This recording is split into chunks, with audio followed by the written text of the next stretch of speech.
All right. Well, hey, good morning, everybody. Happy Saturday. Welcome to our Note Weekend training class. Basically, we call it kind of Note Investing 101. It kind of help you getting started as a note investor. My name is Scott Carson. I've been an active note investor. It's hard to believe for almost 20 years. A real estate investor for definitely over 20. And excited to teach this about 3.5 hour class, kind of the getting started, how to dip your toes in the water, some of the basics when it comes to note investing. We'll talk about how we find these deals, how we raise capital for them, and then also the different exit strategies when it goes into making money. We'll also talk about some of the vendors that you need, the team that surrounds you. But I'm committed to helping you take your business to the next level. And if you're, whether, doesn't matter what kind of experience you have in real estate. I mean, it's great. If you're a realtor, a mortgage broker, you've flipped a lot of properties, or you've got a ton of rental properties, that's great. Or if you've wholesaled a bunch, or looking to start, that's all great. But note investing is a bit different from all those niches. It's definitely a niche within a niche. When it comes to note investing, most people think about owner financing, selling or buying on terms, and then being in that deal for 5 to 30 years. And that's not always the case. Yes, it'd be great if we bought notes that people paid on time for 30 years, but a lot of times people don't pay. So I focus on the niche of non-performing notes for the most part and buying from institutional buyers about 95 to 96% of the time. Yes, we'll talk briefly about owner finance notes. We're not going to get into how to structure those deals. That's not what we're here to teach today. We're here to dive into the world of non-performing notes for the most part, because that's really what my niche, and I think it's the most profitable niche out there, especially with the market being where it's at and the opportunities. Now, um, I uh, I'm a big believer there are no dumb questions. If you have a question, it's important to ask it. But I'm gonna tell you, please, as you're watching this or as you're catching the replay, you can ask your question anytime in the chat role, whether it's on YouTube or stuff like that, and we'll answer it. But if you're here live on Zoom, please keep your questions relevant until we get to that segment of what we're discussing. There'll be a few breaks throughout. We're going to try to run through this pretty relatively quickly. We'll take a couple bio breaks after a couple sessions so you can get up, get a fresh cup of coffee, use the facilities. We'll take a short break about midday so you can grab a quick bite to eat. But we were going to run through this pretty rapidly, and we will live stream it. It will be up on YouTube, so you can go back and watch it again. And yes, we'll talk about our next steps there for you, about our classes and our monthly membership and coaching a little bit at the end. This is not meant to be a pitch fest at all. We're going to go through basically a good 3 to 4 hours of content here for you so that you can walk away from watching this video and having a much better understanding of note investing when it comes to buying institutional debt, buying non-performing notes, and the opportunities that come with that. All right. So let's dive into that. And it says, here in a second. Like I said, guys, Scott Carson, I've been buying notes for almost 20 years, bought thousands of deals. We've taught thousands of other note investors how to buy their first note. One of the things I am most proud of, okay, my deals are great. Bought over $1 billion of debt, whoopee freaking doodah. I'm proud of the fact that we have helped really, it changed the way many real estate investors approach notes and taught them how to capitalize them to buy this stuff, work it out, and get amazing returns and really change the path of perspective that they're on into doing something that they really enjoy. I don't know you guys, but I've been, as when you've been an investor for a while and you're getting to do one thing, sometimes it gets kind of like old. You get tired of dealing with toilet sins and trash. You get tired of rehabbing properties and dealing with contractors. Trust me, been there. The one great thing I love about notes, though, is I don't get tired of it. It's such a vendor driven with servicing companies and attorneys and stuff like that, that once people get back on track, it is true pretty much a passive return. But if you're buying non-performing, you're going to put some work into it in the front end through your servicing company, through your attorneys, through working out which way you want that cookie to crumble. But it's really, I say it's the most profitable niche. It's also the sexy side of real estate. Because a lot of real estate investors, they start off wholesaling, trying to wholesale, they get into some light rehabs, heavier rehabs, and they become a lender through either hard money or they end up getting into the note business like, hey, this is so much easier. And I can do this not from my backyard, but I can do it from all across the country. So if you're in California, or what you would buy one asset there, you could buy a block in St. Louis and Michigan, or a dozen assets in Florida. It just varies on what you're doing. So we're gonna have some fun here. Like I said, no dumb questions. I'm here to help you take the next step, and whatever that next step is. Maybe it's sign up for a workshop, maybe it's to buy your first note. Maybe you're like, maybe I don't want to do that. That's totally a-okay. But you will walk away with here with some nuggets that you can apply to no matter what niche you're in, especially on the raising capital side, as we'll talk about how we connect with investors, how our students have been raising millions of dollars from private investors to fund their note deals. So let's get it started and get rock and rolling, shall we? All right. So there are some things I want you guys to keep in mind. Write down. There's some resources right off the bat. We are very proud of the fact that we are the #1 investor recommended training for note investors. And that doesn't come from me. That comes from some of my peers in industry. Very, very proud of the fact, like Bill McCarro from Paper Source. And then if you look at the who's who of different conferences, you'll often see multiple people who have been through our one-on-one coaching or training too that have gone out and done amazing things. So we're really proud of that. Okay. So let's dive into what type of resources are there. Look, we've got a ton of videos on our YouTube channel at weclosenotes.tv. You want to go there and check that out. We also have a Note Nation Facebook group that's pretty good. It's about 1,000+ members. It's good to go in there, network, ask questions. Of course, encourage you to network with each other. If you're not connected with me on LinkedIn, go do so. Send me a follow on LinkedIn. You got 30,000 connections on there. And you'll see me sharing videos and content and breaking down assets for you. And if we've got some time at the end of the day, we'll actually even open up for those that are on here to do a little bit of networking as well for you. I've got a hard stop. I've got to be done basically by 2 to actually go meet a contractor today. We're rehabbing a property for a friend here in town, and got a hard stop for that. Yeah, I don't like to rehab a lot of properties in a lot of cases. I actually prefer to own the paper, but this is an opportunity. It was a note deal turned into an REO. It's a deed in lieu, so it's a pretty good deal, and we'll probably share it later on in a future episode. But anyway, as I said, free sources. We have our Facebook group. Our Note Night in America webinars. Usually on Monday nights, we'll restream a session, a interview, something that's going to add value, a tactic, a tool for you guys to take advantage of. I think this coming Monday night, we're going to be talking about probate leads and resharing that interview from U.S. Leads List. Micah Nichols. We interviewed him earlier this week. It was a really great episode. I think you guys will really enjoy it.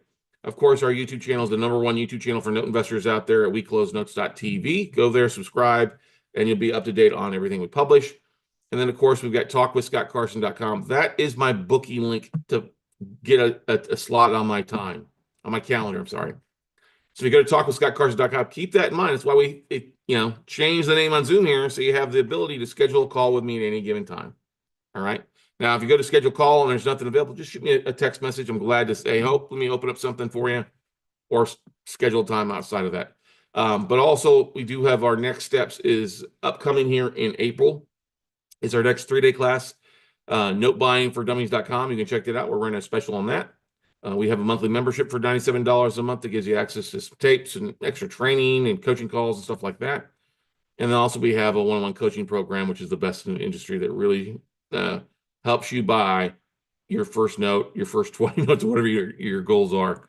Get rocking on. So I always like to ask, what do you want to accomplish? Why are you here on a Saturday morning or watching the replay? Why are you here? We've all got things that we want to accomplish. Are you looking for cash flow? Are you looking for assets that you can buy? Are you looking to boost your income or your retirement?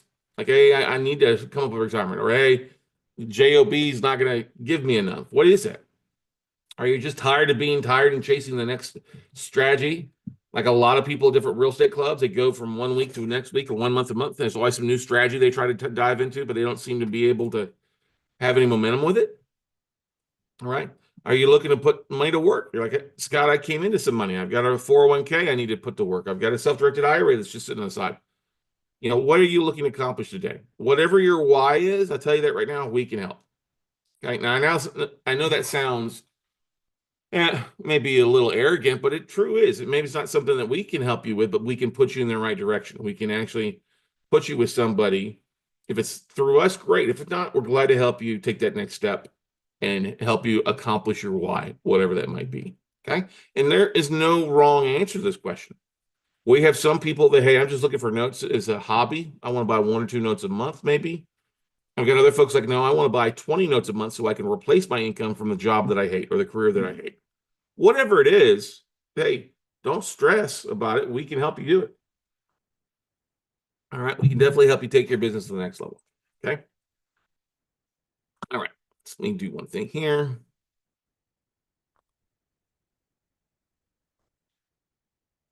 One thing I like to do, this is about 13 sessions. So what I like to do is go in and pause the recording and restart the recording. So if you guys are watching part of it and you got to step away, you know which session you come back to without having to watch the full 3.5 hours again. They're all broken up into bite-sized chunks for you. Okay.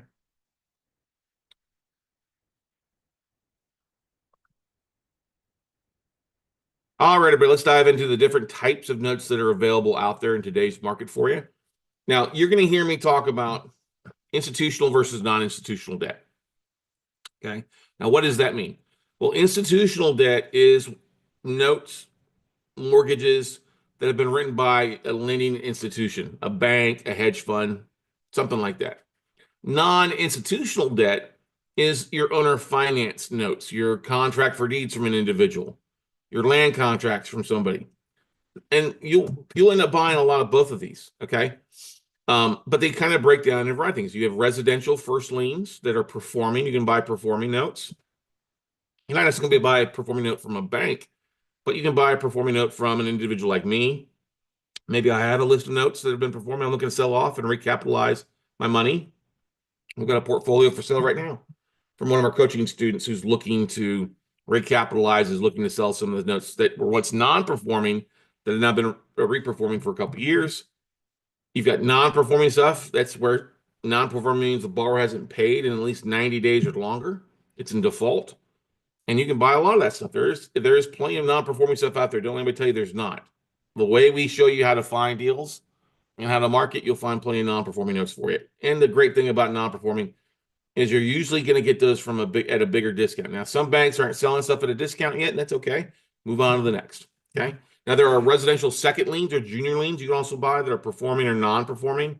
I don't focus on this niche. It's a much riskier niche behind a non-performing first. Never ever want to buy a second behind a first, especially if it's non-performing. Now, if you can get it cheap enough and there's enough equity in the property that over encumbers the debt, or where the value is higher than the debt, the combined loan to value, okay, that's not a bad position, provided you can buy it at a price it's cheap enough. But I don't focus on the second liens. A lot of people focus on second liens because they were cheaper. Used to be able to buy a lot of second, junior liens at pennies on a dollar. That's not the case anymore. And I would rather, if you're going to pay the same type of discount for a first versus a second, you might as well buy first because you're in the first lien position. Okay. Don't care what the person's credit score is. Whereas in a second lien, you got to make sure that they're paying on time so you don't get wiped out from a first lien foreclosure. But plenty of commercial liens out there. Yes, you can buy performing stuff, but plenty of non-performing commercial debt out there that you can pick up as well too. We're not going to dive in so much of that because each asset class with its self-storage is different from multifamily. Multifamily is different from institutional, from RV parks. We'll talk about some different ways you can find that stuff, right? How to use things like the foreclosure list, the ROTI list, and stuff like that to find distressed commercial debt. But we're not going to do a deeper dive into the due diligence side of that. It's a little bit different. Okay. Of course, you can buy owner finance notes that are performing or non-performing. We're not going to target those for the most part. I take a different approach. A lot of people that teach, go out and find owner finance notes, they're going to teach you, go buy a list of leads and do a direct mail campaign out to these people or try to call them. That's a waste of time, a waste of money, in my opinion. Can you find something? Yes. Will people call you? Yes. But they're not going to usually give you the bigger discounts. Yeah, you may find 1 in 20, 1 in 40, 1 in 50. But that's not a very effective use of your time or energy or money, too. I prefer to target institutional debt because banks and lenders will send me lists of notes that I can cherry pick over and over and over again and turn the non-performing into performing, or I can buy the non-performing and then either finish the foreclosure, loan modification, or whatever it might be, to make a good return. Now, I talk about posting that I buy notes on LinkedIn and Facebook and stuff like that, and we get plenty of owner finance sellers to call us that way, but we don't spend a huge amount of money or kill a ton of Amazon trees to make it happen. It's the 21st century, it's 2025. It's time you start marketing like it's 2025 versus those that teach the old way of doing things, and it just doesn't work as well. Okay. You also hear us talk about contract for deeds. This is a non-institutional debt. You did have some funds create a lot of contract for deeds where they basically owner finance the property to really a non qualified buyer back in the day. These were when there's a ton of REOs out there that were below $100,000 in value. Companies like Rock Top and Harbor Portfolio bought thousands of these small balance REOs from Fannie and Freddie Mae back in the day. So then put mortgages on it that would take longer to foreclose. In a lot of states, if you put a contract for deed on a property, it's treated as a tenant relationship versus a lender or a borrower. So as a tenant relationship, you can also evict a lot faster than foreclose. Also, in some states, if you're evicting, it's much faster to evict on a contract for deed versus foreclose on a mortgage where there may be a redemption period. Like in Alabama, I'd rather buy contract for deeds all day long versus mortgages because you can evict quickly in Alabama versus if it's a mortgage, you've got a 1-year redemption period. So there's a variety of things to see. Don't be so scared of contract for deeds. There's plenty of opportunity out there. It's a non-institutional debt that I actually like in a lot of cases, and we'll buy a bunch of those. Occasionally you see lease options where somebody has rented a property with a lease option to buy. While there is that kind of lending relationship there, it's not enforced yet as an option. I don't focus on these. There are sometimes you'll see people who have put together a portfolio with lease options, and that's great. I just don't value those the same as I would a traditional borrower or a contract for deed borrower as well out there. So now where should you focus? That's the $1 million question. Where should you focus? Should you focus on cash flow or the property? I'll tell you right now, focus on cash flow. If you focus on using notes to try to find property, like I'll give you an example. We've got a few folks here from California. I don't buy anything in California. No offense. If you're looking to buy in California, yeah, you can find something in California, but it's usually not at a significant discount. Okay. Also, because people overpay for California stuff all the time. It's stupid, and the yields are not good. I'm not going to do something for a 3 or 4% yield. I want to make a 12% yield or greater. So what you can buy for one note in LA, unless you're buying at a significant discount where you're going to see a 7-figure profit in a lot of cases, it makes more sense for you to buy in a pool of Michigan or Ohio. When you look at how your money's leveraged and the cash flow that can come in from 20 notes versus one note, your risk goes down a lot in a lot of cases. Now, like I live in Austin, Texas. Austin is a very popular area, hot market. If I were to just focus on buying notes so that I could acquire the property here in Austin, I would have gone broke a long time ago. All right. But I focus outside of my own state into the most popular states to buy in, that have inventory that I can buy, that I can convert to cash flow. Or if I do have to foreclose, it comes into a pretty good deal where it's more buyers for that stuff. So focus on the cash flow first versus the property. Should you focus on your return on investment? Well, yeah, of course, that's always important, but you also have to focus on your return on time. All right. Most notes are not going to be a 90-day deal in and out. It's going to be probably a 6 to 12-month process, but it's going to pay big. When you look at, you can buy a note at 50 cents on the dollar and either get the bar back on track in 90 days, so it's becoming a 12 or 20% cash flow. That's a pretty good return on investment, right? Or if you have to foreclose, it's going to be something that you're buying that property at a much cheaper price technically than you would buying as an REO.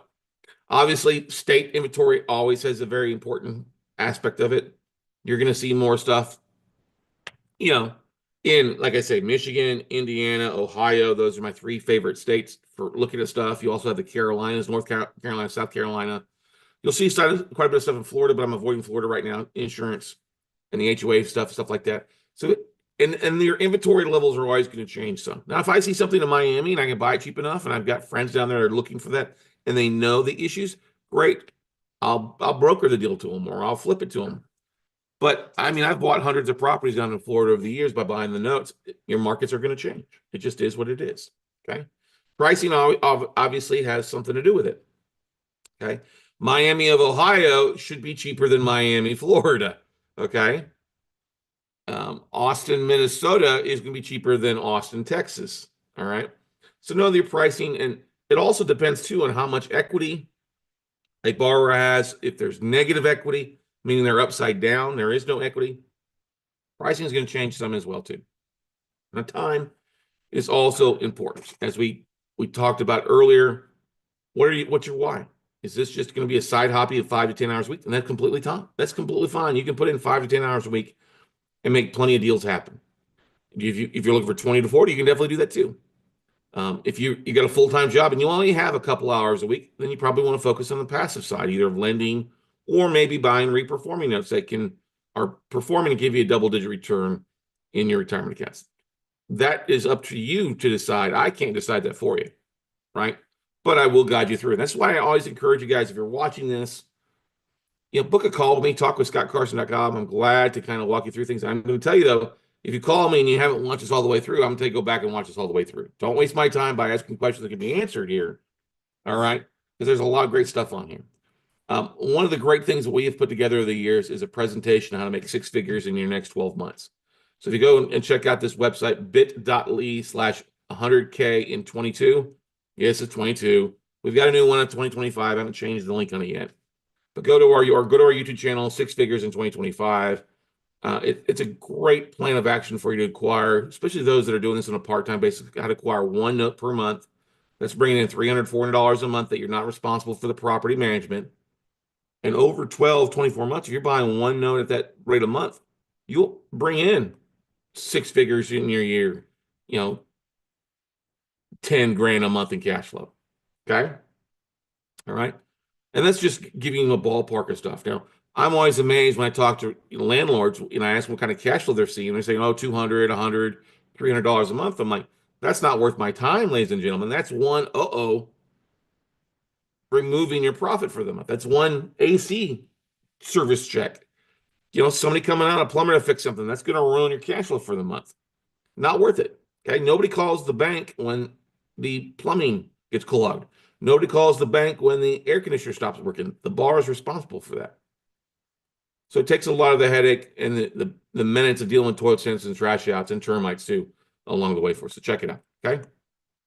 Now, one thing that's going to be important too is the states that you buy in, understanding the different foreclosure timeframes. Every state's a little bit different. State foreclosure time frames come down to kind of whether it's a judicial foreclosure or a non-judicial foreclosure. Now, a judicial foreclosure is where you've got to go through the court systems to get the legal right to foreclose. Okay. Now, your judicial foreclosures are going to take you probably at least a minimum of 6 months in most cases. Okay. That's not bad. I mean, we buy in plenty of judicial states because we know we're going to get the bar back on track usually faster. They've shown something in our due diligence or in their payment history or, hardship letters to the lender that they want to try to stay in their house. And there's what they're offering. It makes sense for us when we buy that note. Okay. But judicial foreclosures are going to cost you also about, $2,500 or $3,500 or more. Okay. Most of them are east of the Mississippi, although California has a judicial foreclosure process if it's an owner occupant. All right. So, you usually in other states, like you're going to pay less for a note in Ohio because it is a judicial foreclosure versus something, say, in Michigan, which is a non-judicial foreclosure. Okay. Now, non-judicial foreclosures are just like that. You don't have to go to the court systems. The minute that borrower is 90 to 120 days late, you can go file the notice, whether it's the notice of default in some states or just go file it. Like here in Texas, we don't have a notice of default. You just have to go hang the notice up. I was down to actually the Williamson County Clerk's office filing a release of lien yesterday, and they've got a billboard where they just a notice, hey, and if you file that notice 21 days prior to the foreclosure auction, which is always the first Tuesday here in Texas, you can foreclose as fast as that, as for as little as like $1,000 or $1,500. Okay. So it's much shorter time frame here in Texas. You can foreclose in 21 days. Once they become 90 days late, like I said, less expensive, but you're going to pay a little higher price point for buying in non-judicial foreclosure states. Texas, Georgia are the fastest because they're under 30 days or less. It's just going to cost a little bit more because it's the speed of capital, and the banks know that. It means you will pay a little bit more, but guess what? If you can foreclose faster in 1 month versus 6 months, the velocity of your capital should be good that you're going to make it up in a higher ROI for you. Okay. Keep that in mind. All right. License requirements. This is the $1 million question people ask me all the time. Well, do I need a license? If I get a license in Maryland, will it work in all the other states? No, it will not. Okay. Do you need a license? Yes or no? Well, it depends on the state that you're buying in. Okay. If you're in most states, if you hire a third-party servicing company like an Ally, a Mass Management, a Land Home, and they're licensed to collect debt in that state where that note is at, then it should cover you okay. Now, there are some exceptions, like I don't buy on the West Coast, California, Washington, Oregon, they want you to have a separate mortgage broker's license. Okay. Maryland just enacted they want you to have a separate mortgage broker's license to buy debt. Illinois wants you to have a separate debt collector's license besides your servicing company, so you got to pay your fee for that. Ohio wants you to have a mortgage broker's license if you're buying seconds. So just talk with your servicing company, talk with somebody like myself. All right. Like I don't have a separate mortgage broker's license. I just have a servicing company who's licensed in those states is where I go in. I'm not buying New York, New Jersey. Some states will allow you to self-service. I do not recommend that. That's a bad thing to do. But guess what? You're going to see enough deals in most of the states out there that are going to be valuable for you. And if you are interested in a state and you really are focused on in that state that does require a license, go get your license. It separates you from the crowd in a lot of cases if you want to. Okay. Like in Illinois, to have a separate debt collector's license there than your servicing company is like $750, and that's good for 2 years. Okay. But that doesn't stop you from buying. In Illinois, you can go and buy. Georgia wants you to have a mortgage broker's license, unless, of course, you're using your self-directed IRA to buy a note. If you're using your self-directed IRA, you're exempt from it. So, or guess what? You go find somebody who has a license that is required in a state, and you partner with them. Okay. It varies, and this is constantly changing. Some require, some don't. Like I said, Maryland just passed a law. In the last 30 days, it requires you to have a mortgage broker. Well, I don't buy a lot in Maryland anyway. Okay. Move on. Like I said, talk with your loan servicing company as laws change to make sure you're not violating anything. Okay. Now, what is available in today's market? Reperforming notes. That's a note where somebody has bought it non-performing, boarded with a servicing company, got the bar to come back on track and start making payments on time for at least 6 months. That's considered reperforming. Non-performing notes where somebody hasn't paid in 90 days or longer. That's plenty of that stuff out there available. Contract for deeds. Like I said, where somebody has a property, they don't necessarily want to put a mortgage on it. They're willing to owner finance it on a 30-year mortgage with some down payment at 9.9, 10% interest. These are pretty good ROIs. The borrower is responsible for taxes and insurance. They're borrower for the upkeep of the property, even though it's like a tenant relationship. The only issue is I would avoid Pennsylvania with contract for deeds. The attorney general over there is trying to say that a 9.9% interest is usury and cracking down on people. It's kind of a pain in the ass. So I avoid Pennsylvania for that one thing when it comes for contract for deeds. Non-performing commercial notes. We know there's plenty of multifamily, other properties out there. You're seeing an uptick in commercial foreclosures all across the country, here in Texas as well. That number going to auction every month seems to be going up month by month by month by month. Okay. Old notes on platforms. I joke about this because there are some sales platforms out there you can look at to buy stuff. Low-hanging fruit, but a lot of that stuff is junk. If you're looking for non-performing stuff, you probably won't see a lot of non-performing on platforms. You'll probably see more owner finance stuff, or if it is a non-performing note, it's probably an ugly asset that is trashed out. It may not be worth your time. To find really great non-performing residential notes, you got to learn how to market, and that's not difficult to do. Okay, I don't buy a lot off of platforms just because they get cherry picked over. And if you're looking at an asset, a junked out asset, paying somebody 3 to 5 points in an ugly asset doesn't make any sense to me just because they list on their platform. Okay. You will find plenty of newly originated owner finance notes, people on Facebook, stuff like that. Oh, hey, I just originated this note. I want somebody to buy it from me. If you are going to sell a property, do not owner finance it. Okay. Especially if you're trying to sell it immediately, because you're going to take a discount. That's the great thing is people talk about, oh, you make more money on an owner finance project. Okay, yeah, if you hold the note for 10 years, but if your goal is to get your money back, don't owner finance it and then expect to go around and sell it and get 100%. Newly originated owner finance notes, okay, if you're okay taking a discount and it's an ugly property, you got some situation that's how you got to finance it, okay. But I can't tell you how many times I talk to people each week where they're like, oh, I'm going to take a discount. Like, yeah, you got a below average interest rate and it's no seasoning on it. You're not going to get 100%. If you're looking at 100%, sell it traditionally and get in, get out. All right. You also have to keep in mind too, when you're getting into the note business and buying debt, you have to take your hat off of being a fix and flipper and put on your banker's hat. being a banker is different than a fix and flipper. You don't own the property when you buy the note. You have to foreclose to take the property back. And that's one of the biggest mistakes that we see is that people, when they start looking at buying notes, they think they're buying the property. You're not buying the property. Okay. The equity it's above the legal balance. It doesn't belong to you. All right. Until you take that property back. Okay. So quit chasing equity. I see so many people getting, oh, I'm going to overbid. Well, you can't. Why are you bidding full value or above the value of the note?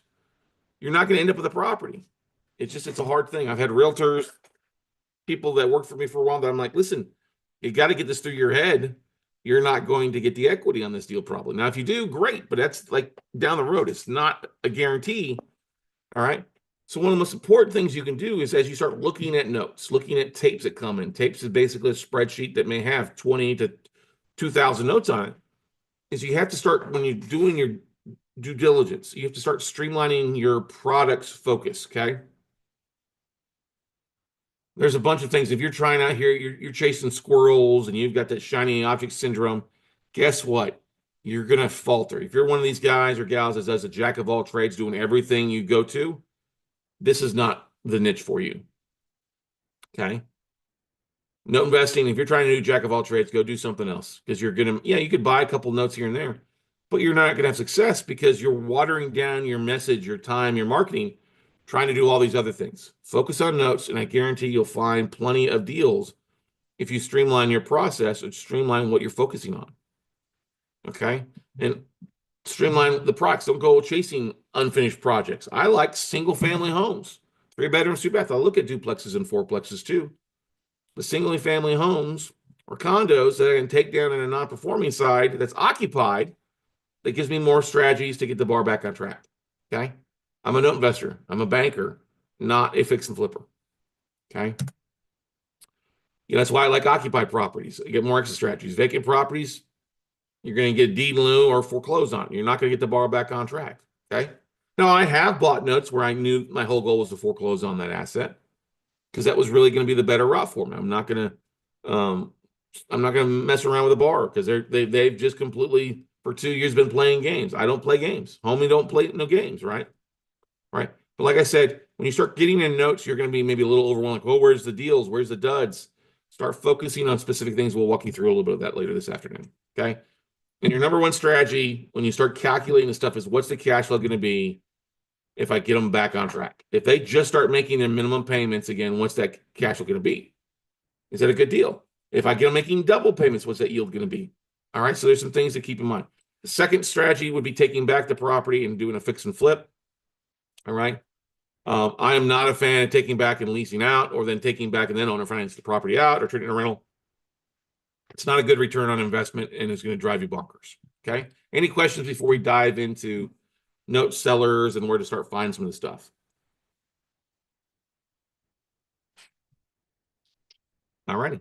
Move on.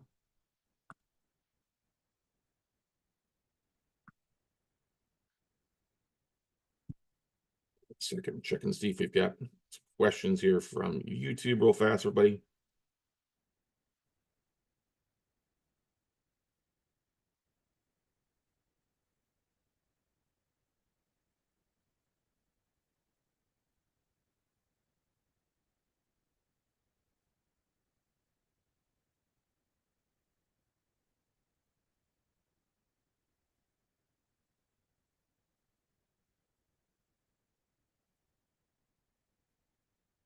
There we go.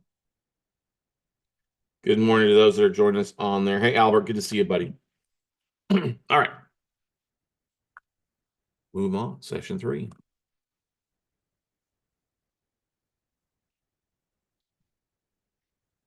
All right. So one of the biggest questions we often get from people is like, hey, where do you find your deals? How do you find deals? How do you get banks and lenders to send you a variety of deals? Well, that comes out from marketing. And we probably market better than anybody else in the note industry. I'm just going to go ahead and say that. I believe that because if you look at our database, you look at our YouTube channel, you look at our podcast, you look at how our students find deals because they take in and follow our strategies step by step.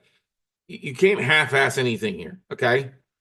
And you also have to realize that 80% of the deal flow you're going to see is going to come from following up, sending follow-up emails or follow-up phone calls or follow-up messages, following up on bids you made, following up to asset managers that haven't responded the first time. That's where most of the money is made into it. But the different places to find note sellers, you can obviously go and pull a list of banks and start contacting banks, other lending institutions, mortgage companies, mortgage bankers, servicing companies too will often have a designated trader, somebody who's moving assets on behalf of their clients. You can go to different note conferences and conventions. All right, and hang out there. I don't usually pay to go to those things. I usually go and hang out in the lobby, for an hour or two and network with some folks that are there, or hang out in the afternoon after 5. That's where a lot of the business is done. It's not done actually in the conferences. LinkedIn is one of our favorite places. I used to travel 30, 40 weeks out of the year. That's not fun. LinkedIn, though, is LinkedIn and some of the different things is you can find the people you need to find by going on LinkedIn and start connecting. But what you need to have on LinkedIn, though, is a profile. You got to have an up-to-date profile that looks good, that looks professional. You don't want to half-ass this as well either, okay? There are private sellers. You start posting, hey, I buy notes, you're going to get private sellers to start sending you some stuff, whether it's on LinkedIn or Facebook or some different Facebook groups, okay? You can also take it to specific areas and go to the county records, the county recorder's office, and start doing assignment of mortgage searches to see who's filed mortgages, okay? Those that chase owner finance notes chase deed records. Well, I don't chase deed records. I go and look for different assignment of mortgages from a specific lender to find the right person that I can contact, go from there, okay? And of course, foreclosure lists. If you're looking for distressed notes, the foreclosure list is going to show them in the bank. Now, I don't target the foreclosure list for the specific property on there, but I use that property as a warm lead to get into the banks, the attorneys, or the right person off the foreclosure list. Now, if you like foreclosures in Texas, you can go to the Roddy List, foreclosurelistingservice.com.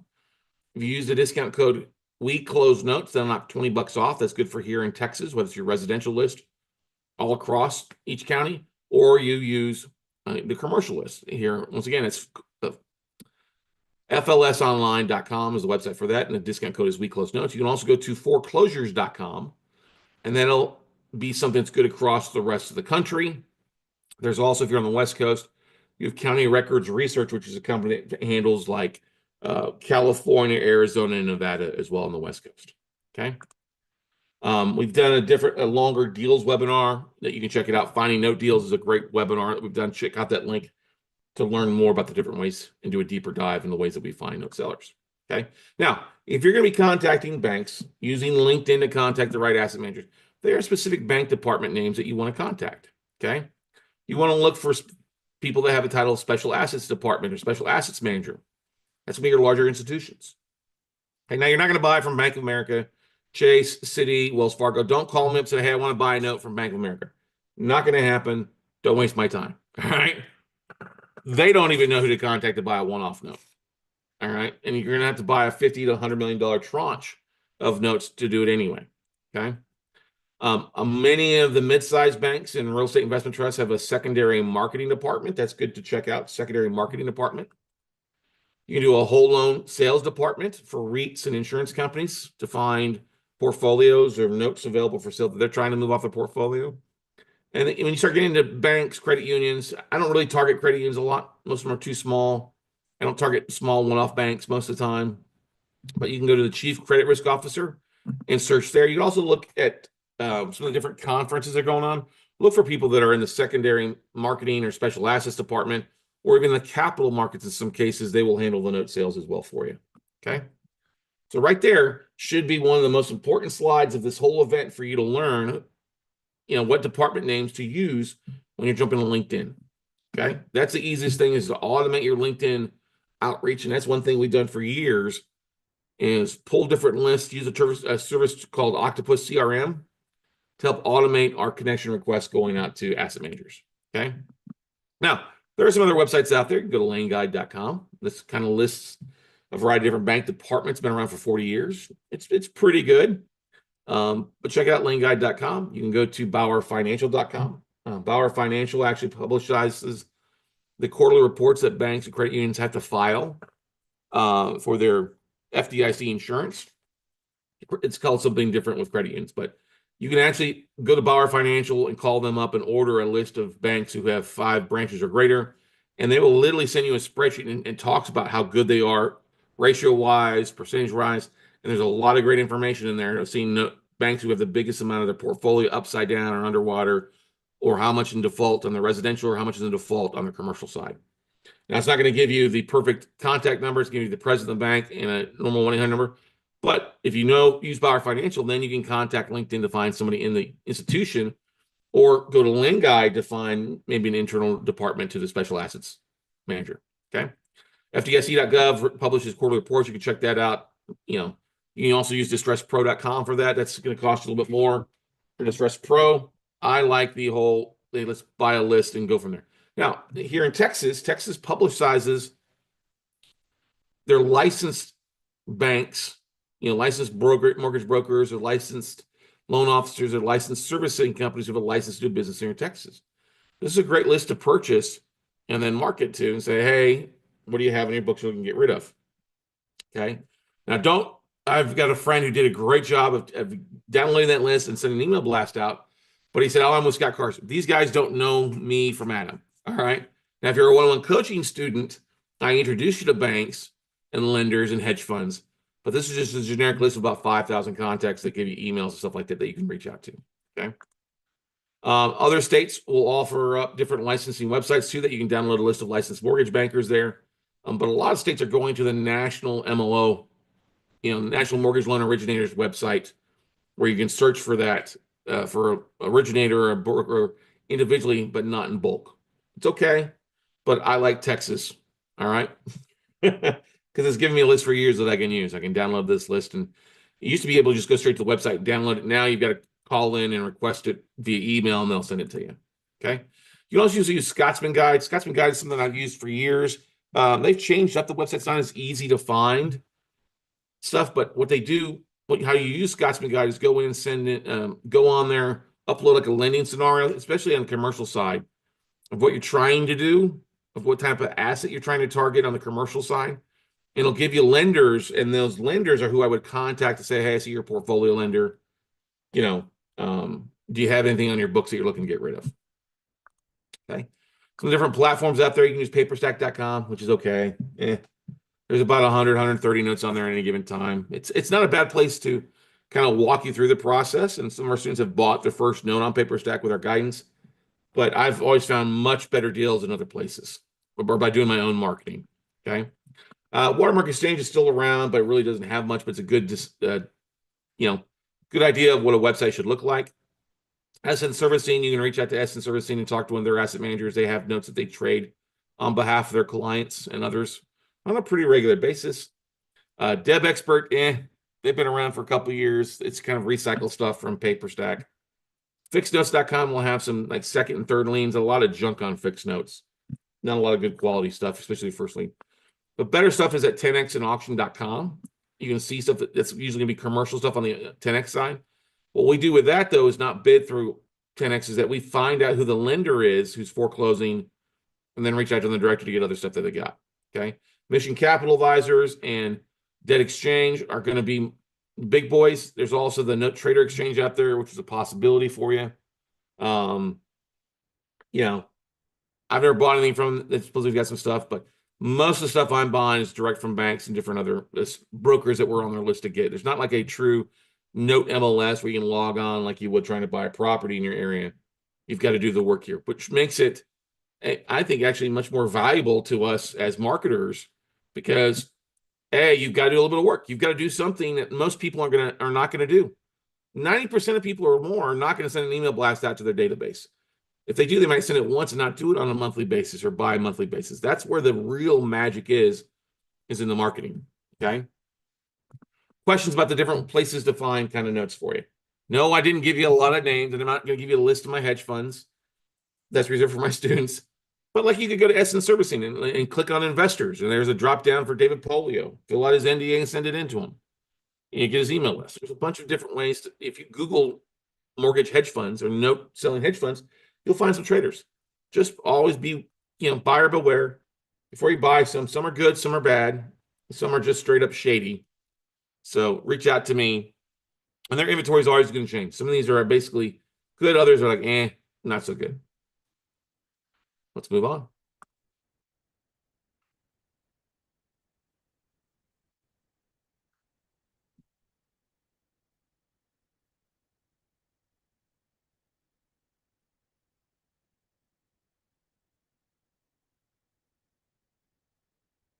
All right. So, what do you say to get a banker, a hedge fund, a special assets manager to send you stuff? It's pretty simple. Honestly, it's pretty simple if you'll pay attention. Okay. Now, I'm a big proponent in the three-touch approach. Okay. The three-touch approach is basically different ways to touch people. Now, there's a saying I've used for years. It comes from the American Marketing Association. They're much smarter people than I am. Is that 80% of sales happens after the fifth contact. All right. So if you make one contact and that's it, which is what most people do, you're never going to find anything. You might get something, but it's not going to be if you continuously to follow up. Okay. So my focus is if you can find the right person, if you got an email or name, great. Email them, go out on LinkedIn and find them and connect with them, and then also call them if you've got a number. Okay. It's important to keep in mind. Now, what should you not say when talking with asset managers? All right. You're going to want to put together a basic elevator pitch. And we have a pitch deck that we teach our students to put together. It's about 10 minutes. That's good to raising capital. It's also be good for you to put something together like that you could email out like a short video to asset managers or people that you talk to on LinkedIn. Hey, here's what I'm looking for. Here's what I do. Okay. But the biggest question is when you get to hold of the right person is what do you have in your books you're looking to move this quarter or next? Okay. And these are things that you'll say, we are looking to buy for my own portfolio. We're not joker brokers. Okay. We're looking for something with hair on it. Okay. If we buy this stuff, we're looking to work it out with the homeowner if we can. They'd actually like to hear that. Okay. And we're looking for, non-performing notes in these markets or states. Now, I don't get into saying specific cities. If you call and ask, I only want to buy in like Austin, or I want to buy in like San Diego, that's a no-go. Okay. Don't do that. What I say is listen, we're looking to buy for non-performing notes in most of the major metroplexes in most states. Now, we won't buy in New York or New Jersey. I'll just tell them that. But we do buy in most of the major markets across the country. Okay. That keeps it simple. What you want to keep in mind is you want that asset manager to be able to hit the download button for the Excel spreadsheet for their tape to download it from their system and then attach it in an email to you. If you ask them to start going through and, looking through their whole list to find one note in Austin, Texas, or one note in Baltimore, Maryland, that's a waste of their time. Get the whole list, and then you do that deep dive, okay? But do not say this. Don't say, hey, I have 20 million a month to buy. They can smell that as fraud and fake a mile away. So can I. Somebody says, I got 20 million a month. I'm not going to even take my phone call. I'm not going to take their phone call, okay? Don't say I'm looking for notes and REOs. This is a true sign of a joker broker. You're only calling for notes. If you're looking for REOs, which is real estate owned, which that's a foreclosed property, the bank's just going to send you, or whoever you're talking to is just going to send you to their website to check out their REO listings or call the listing agent. Okay. You're not going to get now. Do I get REOs sent to me? Yes, I do, but I don't ever target those. I target notes and occasionally get REOs sent to us too. It's like, hey, we got this other stuff you're trying to move. Okay, great. But notes have always been the bigger passion to get that stuff sent in. Now, yeah, you'll have some banks say, hey, we don't sell our notes. Okay, that's fine. Move on. If somebody tells me that, though, or they tell me, oh, we don't have any non-performing, I know they're full of BS. Okay? Every bank's got non-performing stuff. Now, about be one off or two off notes, but guess what? They're going to have some stuff available for you. Don't say I'm looking to broker or wholesale. They don't want to hear that. They don't need your waste. They don't want to waste your time with a joker broker or wholesale. Now, when I get a tape in, if there's nothing on it that I like, I then will ask them. I say, listen, hey, Gene, or whoever sent me the tape. Nothing on this that I want, but I do know somebody that might be interested in one or two of your assets.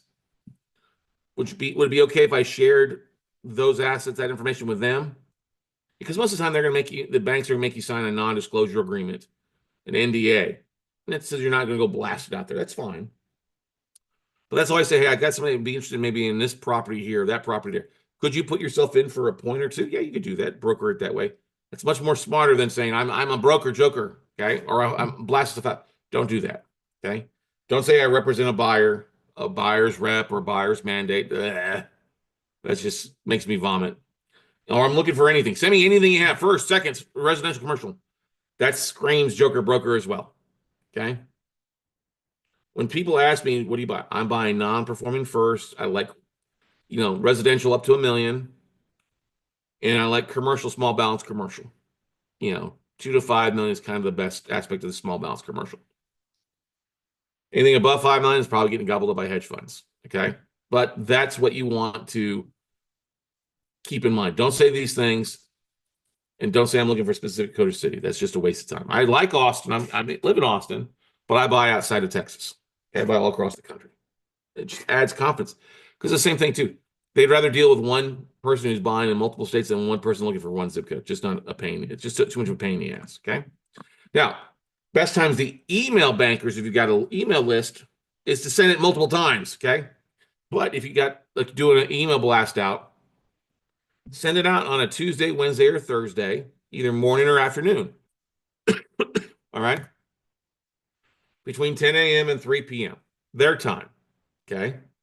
There are services like MailChimp or Keep or Black Book Aria that allows you to kind of send it out at different time zones or different times. Do that. Use it to be smart for their time zone that allows you, okay?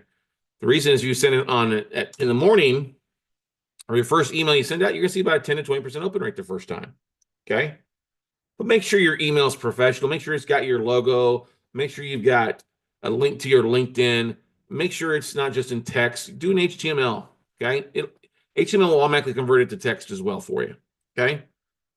But make sure it's grammatically correct. Make sure it looks decent. Don't just send out, hey, I'm looking at your notes. Send me what you got. And also don't put like all your social media links on there. That's not a professional aspect. Just get in the habit of following up and looking professional. In our 3-day class, we give you several sample emails to look at to help you kind of design your stuff. Okay. Now, the first time you send it out, you'll see a 10 to 20% open rate. The second time you send out to your list, you'll see a 5 to 8% open rate. Third time, maybe 1 to 4. But combined, that's somewhere around a 16 to 32% open rate, maybe even higher. Okay. And the thing is, you send your email out to the first one. Okay. Your first list, you get 20% open rate. Guess what? You send that same exact email to the 80% that didn't open 48 hours later. So if you send it out on a Tuesday morning, send it out on a Thursday afternoon. You send your third email out on Tuesday afternoon instead of Tuesday morning. You see it's kind of flip-flop a little bit, okay? But get in a habit of sending out because, yes, well, Scott, won't that person see my email 3 times? If they didn't open it, okay, who cares? Get them, touch base with them at different times. Some people may be busy. When I was a banker at JP Morgan Chase, my email would be flooded with a bunch of stupid stuff. Okay. If somebody sent me an email reminder, hey, just wanted to touch base. Oh, I wanted to follow up with them. Okay. Now, if they unsubscribe, they unsubscribe. Okay. Whoopie-doo. If their email bounces, you're often maybe going to get a out of office email. Hey, I no longer work here. Contact John Smith or whoever. Guess what? Pick up the phone and contact John Smith or email John Smith what you're looking for. This is the smartest way to get deals sent to you. It's much cheaper for you to spend time sending out an email blast and more effective than sending out a drip marketing campaign and paying thousands of dollars in stamps and postage. And you don't even have an address to send these to. Do not send direct mail to asset managers, okay, or bankers. It's just a waste of time. Now, I do send like a thank you card if I get their direct mail address after we closed on a deal or something, okay? But that's the thing. Sending an email is still effective. It's very effective. And most people won't do that. And that's why you have most people say, well, there's no notes out there. Yeah, there is if you'll get off your ass and go market. Okay. Now, picking them up and calling is just as important. So what I do, we get a list in, we email it out. Tuesday goes out. Wednesday, I'll start looking at those that have opened the email. Now, if I've bought a list or gotten a list from Lane Guide or downloaded a list, guess what I'm going to do Wednesday when I start seeing people have opened? I'm going to start calling. All right. Or I'm going to go over LinkedIn and try to find them on LinkedIn. Okay, same thing. Calling asset managers is good Tuesday, Wednesday, Thursday. Don't call them on Monday. Don't send an email on Monday. Same thing, call them between 10 and noon and 2 and 5 their time. So it's a little bit different time frame. If you don't have a lot of time during their time, but you say you're on the, okay, let's say you're on the East Coast and you're trying to contact somebody on the West Coast. Okay. Now, the big thing here, guys, most of your asset managers are going to be East Coast or West Coast. Yes, you can call California for different departments. There's a lot of special assets and stuff like that where the main department's out there, but they lend all across the country. You get what I'm saying? So if you're on the East Coast, you probably have to call at night once you get home at 5 o'clock to try to reach somebody by 2 or 3 o'clock. Okay. If you're on the West Coast, you're probably going to have to call before you go to work or something like that to reach somebody in the afternoon on the East Coast. So just work through that and leave plenty of voice messages. You call somebody, always leave a voice message. Hey, this is Scott Carson from WeCloseNotes.com. Just trying to target, see, I think you're the right person at ABC Bank who sells your non-performing notes. Love to talk with you. I can be reached back directly at 512-585-3810. Or you can email me at scott@WeCloseNotes.com. Get you an email address, a professional URL that's easy to state. Okay. Also, don't go out and create you an info at or contact us at or sales at. That's okay for back end. That's not appropriate for forward-facing folks when you're trying to contact them. Okay. That gets info at, sales at, always hits the spam filter first. Okay. But speak clearly, slowly, smile. All right. Have your elevator pitch down below 30 seconds and repeat your phone number twice. Okay. Very important to do that. Smile. If you're having a bad day, don't call banks. People can tell them. Don't, if you're mumbling, don't do that. Hey, this is Scott Carson. I'm with WeCloseNotes.com. We buy notes for our own portfolio. I believe you're the right person to handle your non-performing note sales. I'd love to talk with you. We've been buying notes for 10 years or 20 years or whatever. You can reach me directly at 512-585-3810. Once again, it's 512-585-3810. I know some people, they'll hire like voice dialers. You can do that. I don't think that's a good thing to do because you can tell these days when it's a voice dialer, you're going to be contacting like asset managers and you're probably going to get a hold of their like, assistant or secretary or the corporate office of the bank. You need to speak to somebody there quickly. Okay. Now, we've always put together a ratio and it always seems to work out roughly about this way. It's actually gotten a little bit better over the years. But we knew that if we made 50 phone calls in a day, I would probably talk to an average of 14 people. Out of those 14 people, I would talk and sign probably 4 NDAs. Okay. And I'd get one tape or one pool sent to me, or I'd find somebody that had tape. That's a pretty good return. If you're getting a tape of 100, 200, 1,000 notes, and it makes you 50 phone calls to get to that, every no you get along the way is worth something. Okay. But remember, if this is a follow-up basis, okay. Now, Scott, I work full-time. I don't have time to call banks. That's fine. Then focus on LinkedIn and the email blasts, okay? Or scheduling time to follow up and use a calendar link to get people to book times that when you're available to talk, okay? But expect a follow-up. Follow up, follow up, follow up. Send the email, make a phone call, connect on LinkedIn, and continue to follow up. And always say, hey, if you're not the right person, who is the right person, okay? Who is the person I need to talk to that I don't have to bother stalking you anymore, okay? But keep that in mind. 80% of sales are made after the 5th contact. You sent one email out, great. Expect it to be a process. That first email is probably going to suck the worst. If you're planning to send an email, please run it by me first before you hit the send button. The last thing you want to do is send an email out that looks like ass that people just go ahead and block you because it looks like ass. You're a professional. You're dealing with bankers. You're dealing with institutions. You have to act the part. Okay? Now, those that you talk to, put those in a hot list so you don't have to blast them the same email every month, but it's still kind of good to do that and just say, hey, like if I say Albert is an asset manager and I talk to him on the phone, I'm gonna put his email on a hot list. I can just do a much more informal email to him, say, hey, Albert, hope your month is going well. Just wanted to touch base, see if you had anything new in your books you're looking to get rid of. Okay.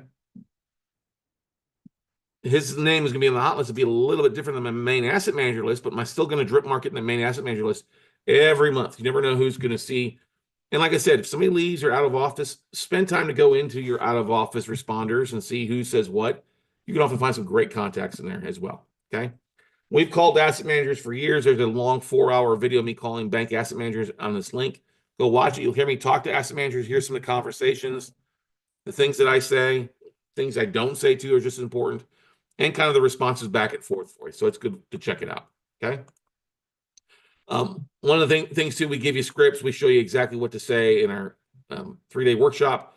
You can go to notebuyingfordummies.com, check it out. Our next class is actually in April, just over a month away, the 18th to the 20th. It's online via Zoom.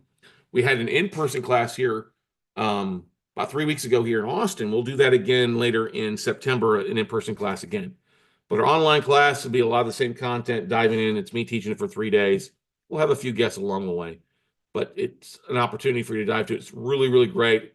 It's the number one resource for folks, especially if you can't travel as you get to near the end of the years, kids graduating and college graduations. But check it out. Go to notebuyingfordummies.com. We're running a special on it right now to make it worth your while. Okay. Now, if you can't sign up for the class, you might want to check out our monthly membership at $97 a month. That's kind of the all-you-can-learn note buffet. It includes access to the replays of classes, access to tapes. Like we just uploaded a list of notes.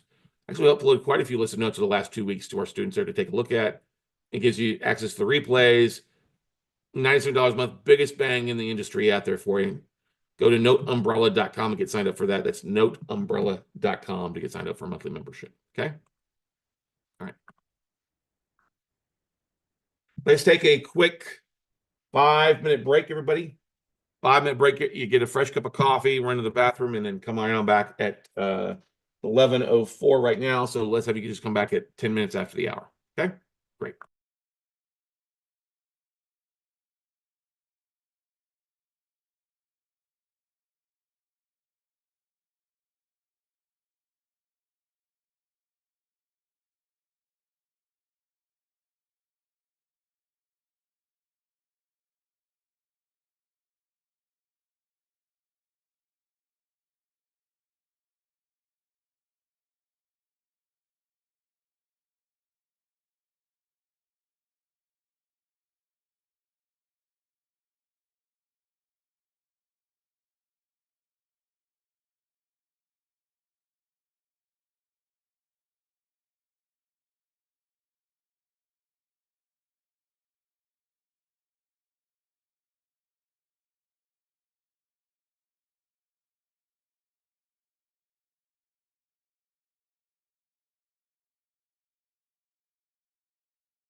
All right. So one of the biggest questions we come back here in session 5, people always ask, where should I buy and where are the best markets to buy in? What's kind of pricing standards?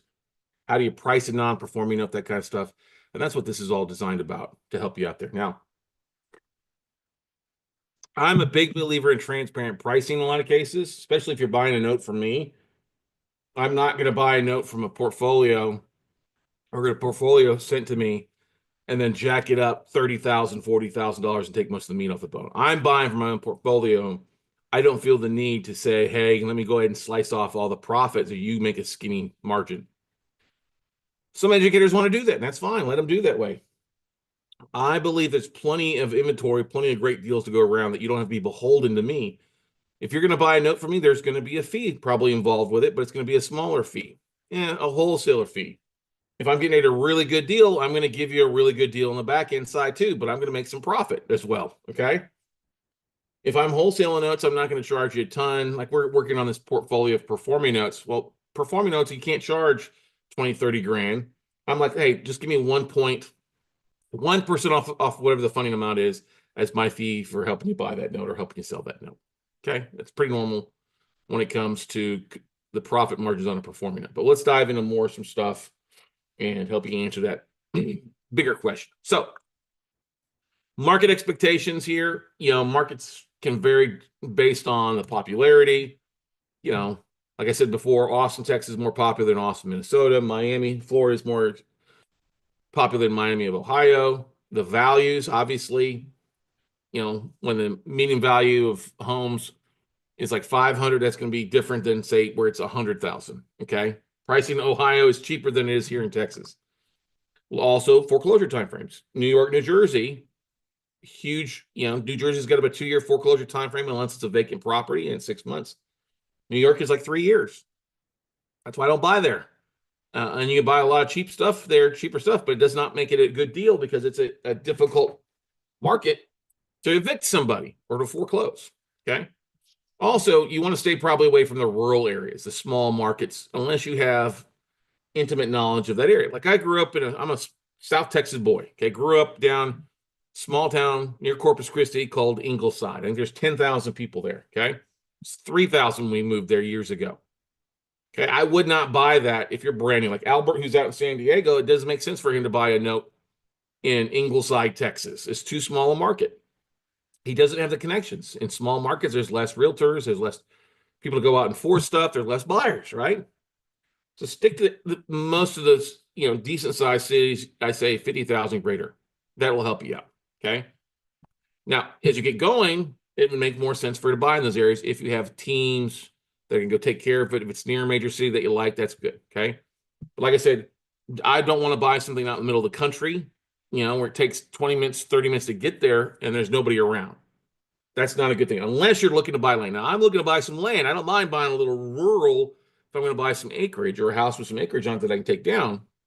But the harder it is to get there, the fewer people there, the less buyers, the harder it is for you to get a good deal and make sure. Otherwise, it may be a good deal, but could turn into a dud really fast if you've got issues. Okay. There's a group of students that thought they were very smart. We're going to buy a portfolio of these low valued assets that are all across the country, and we're going to owner finance them. I said, well, are they in major cities? Like I didn't even recognize the cities. Like I'm like, I don't know. I would not do that. Well, we know better. Well, they got stuck with them all. We're going to owner finance them. Well, nobody was there to owner finance them, or nobody had the 10, 20, $30,000 down. It turned into a bunch of duds. So I'm here to try to help you, ladies and gentlemen, avoid those issues.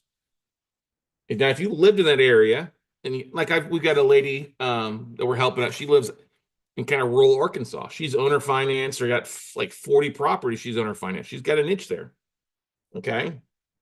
She's got it down. She knows her market in and out. And that's a different story. She's embedded in there, right? She's not halfway across the country trying to do that. Okay. So rely on your vendors. And then, of course, to look at the inventory in those areas. People come to me all the time. Oh, I want to buy in LA or I want to buy in San Francisco. Okay. I don't see a lot of stuff there that makes sense discount wise.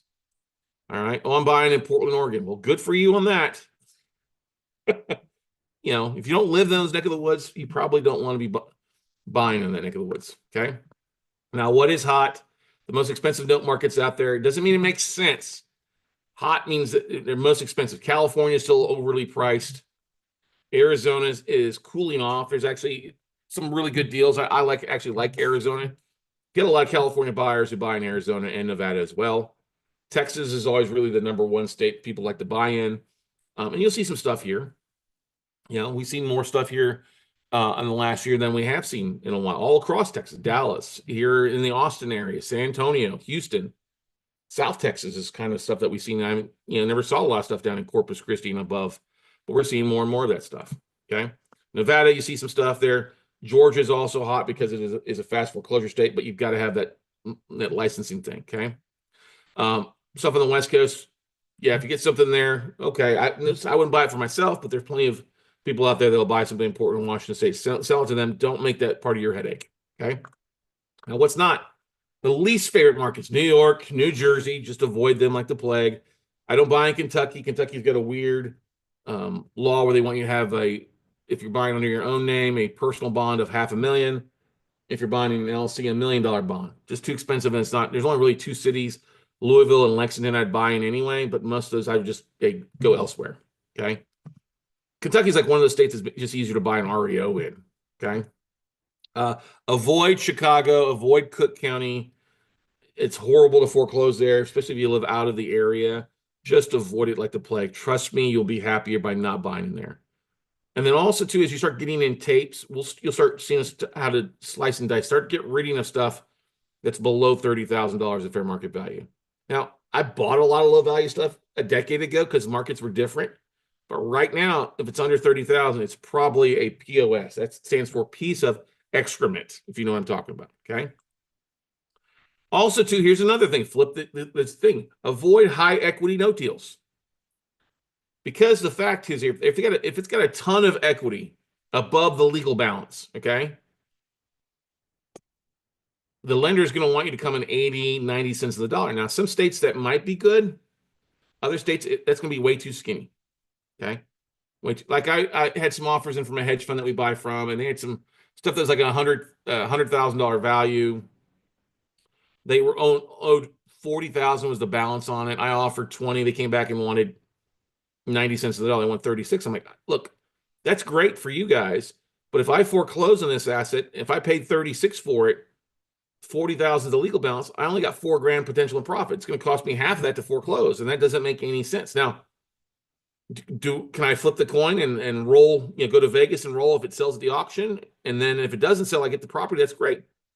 But that's too skinny a deal to risk putting my investor money into something that could take 6 months that we only end up with like $2 to $3,000. Okay.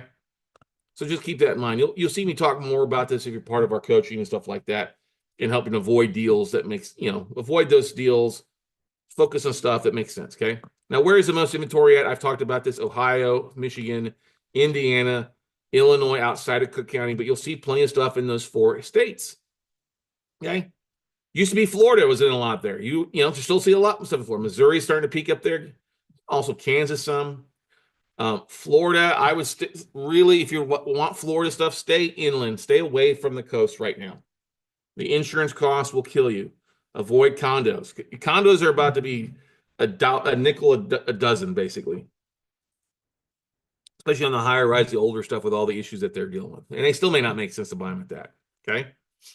We are seeing also an increase in reverse mortgages, vacant reverse mortgages where the borrower's passed away and the bank is now foreclosing. A reverse mortgage is not a cash flow play. It is a foreclosure play.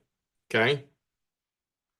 A reverse mortgage can be very valuable and can make some good money on reverse mortgages if you buy them right and they're in pretty decent shape. All of them are going to be outdated. All of them are probably going to need paint and carpet, appliance updates, maybe bathroom updates, depending on how old the individual was that passed away. But you're seeing some opportunities there. But it's a foreclosure play. It's a straight up foreclose rehab. Either sell at the auction or take it back and rehab it. Okay. You also small balance commercial real estate too, sub 5 million. You're seeing more of that stuff. And that's more so to looking at your local markets and a lot of that stuff too. A lot of your banks will have that small balance commercial stuff. They may not be willing to sell it off at big a discount now, but the more it goes in default, and I think more and more banks I see are starting to take the discounts on the commercial estate to get off their books because it's starting to really be an albatross, dead weight. loose cannon across their whole portfolio. Okay. Now the pricing models, this is going to vary. I get some people that get their panties in a wad when it comes to one aspect of it. Oh, you can't use that. It's like if my whole this is a guiding model. Okay, it's a guide. There are times when banks come back with price. I'm like, you're smoking crack on that. I'm not going to pay that for that. There's no reason for me to buy that. Okay. The first one is looking at non-performing negative equity. That's something called the stair-step model. I'll show that in a second to you. Okay. But this is where they're upside down. They have no equity. They owe more than the property's worth. Okay. Then you have non-performing with equity. And like I said before, sellers may want you to pay 80 to 95% of either the unpaid balance or the legal payoff balance. Is what PO stands for. That might make sense. It might not make sense. Okay. You got to look at the numbers and make sure if you buy it at 80 cents on the dollar and that 20% is good, and it's going to be a good enough return that if you do sell it at auction and at 20%, that's a good win. If you don't sell it at auction and now own the whole property, that upside's going to be huge. Like my buddy Cal's got a great deal. He paid 80 cents on the dollar off of payoff, got it accepted.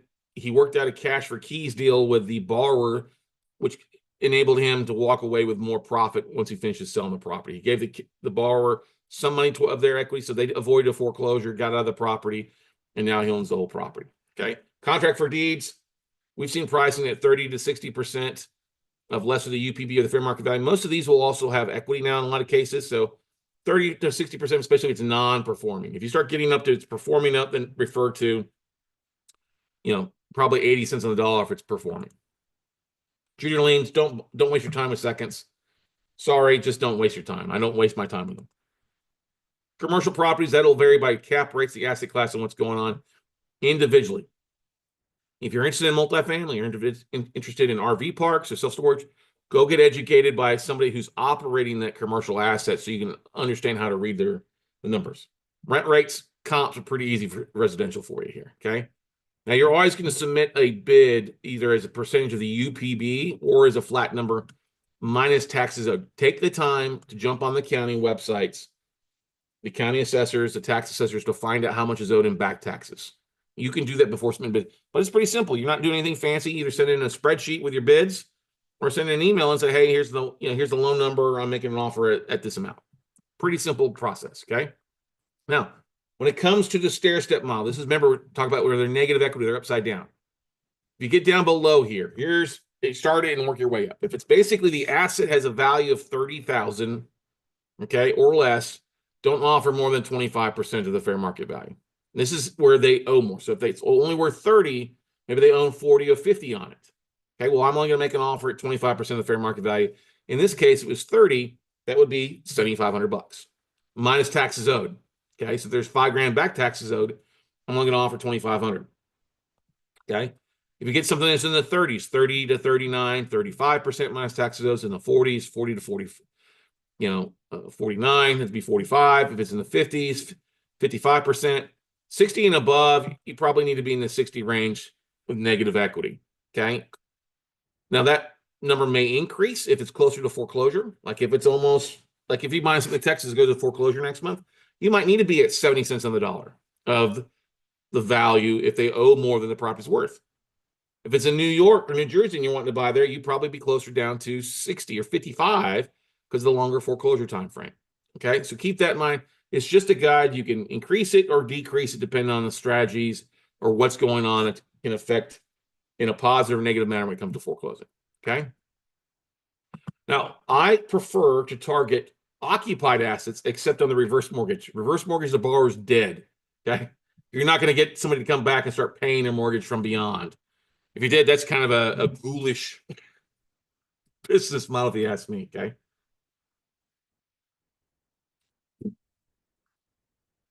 Usually, if it's occupied, they're going to be in better shape. Somebody's taking care of the property. I mean, you're still going to have to do some usual maintenance, paint and carpet. I'll give you an example. Cal bought this one. It's in great shape, but it does need paint. It does need carpet. I mean, somebody's lived in it for 20 years. It's still updated. You won't have to touch a single light shade on it, or the bathrooms are updated, except maybe swapping out a couple toilets and cleaning up some cabinets. but it's in a much better shape. If it was vacant, who knows what would happen? People breaking into it, people stealing the AC. If it's occupied, you've got more exit strategies. You can get the bar back on track. A loan mod, a deed in lieu, a short sale, assumption. If it's vacant, then you're either trying to get, it's basically a deed in lieu or foreclosure. Okay. They're easier to reinstate and modify. It's easier for doing a deed in lieu cash for keys because you get somebody to talk to there, and their emotional equity. If somebody's thinking about moving on the property, you can use that emotional equity.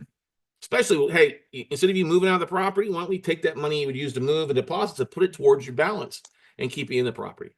There's less capital expenditures when somebody's living in the property because they're usually maintaining it with the roof, the air conditioning, heating, the wiring, the plumbing. Somebody's making sure it's operating. That's a good thing. Okay.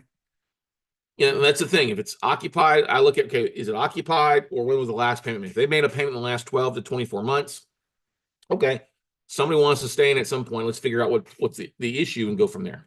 Okay. Questions before moving on to different funding options. And I am monitoring the YouTube stream, so I see some folks on there. Good morning. Give me a shout out there on YouTube, everybody.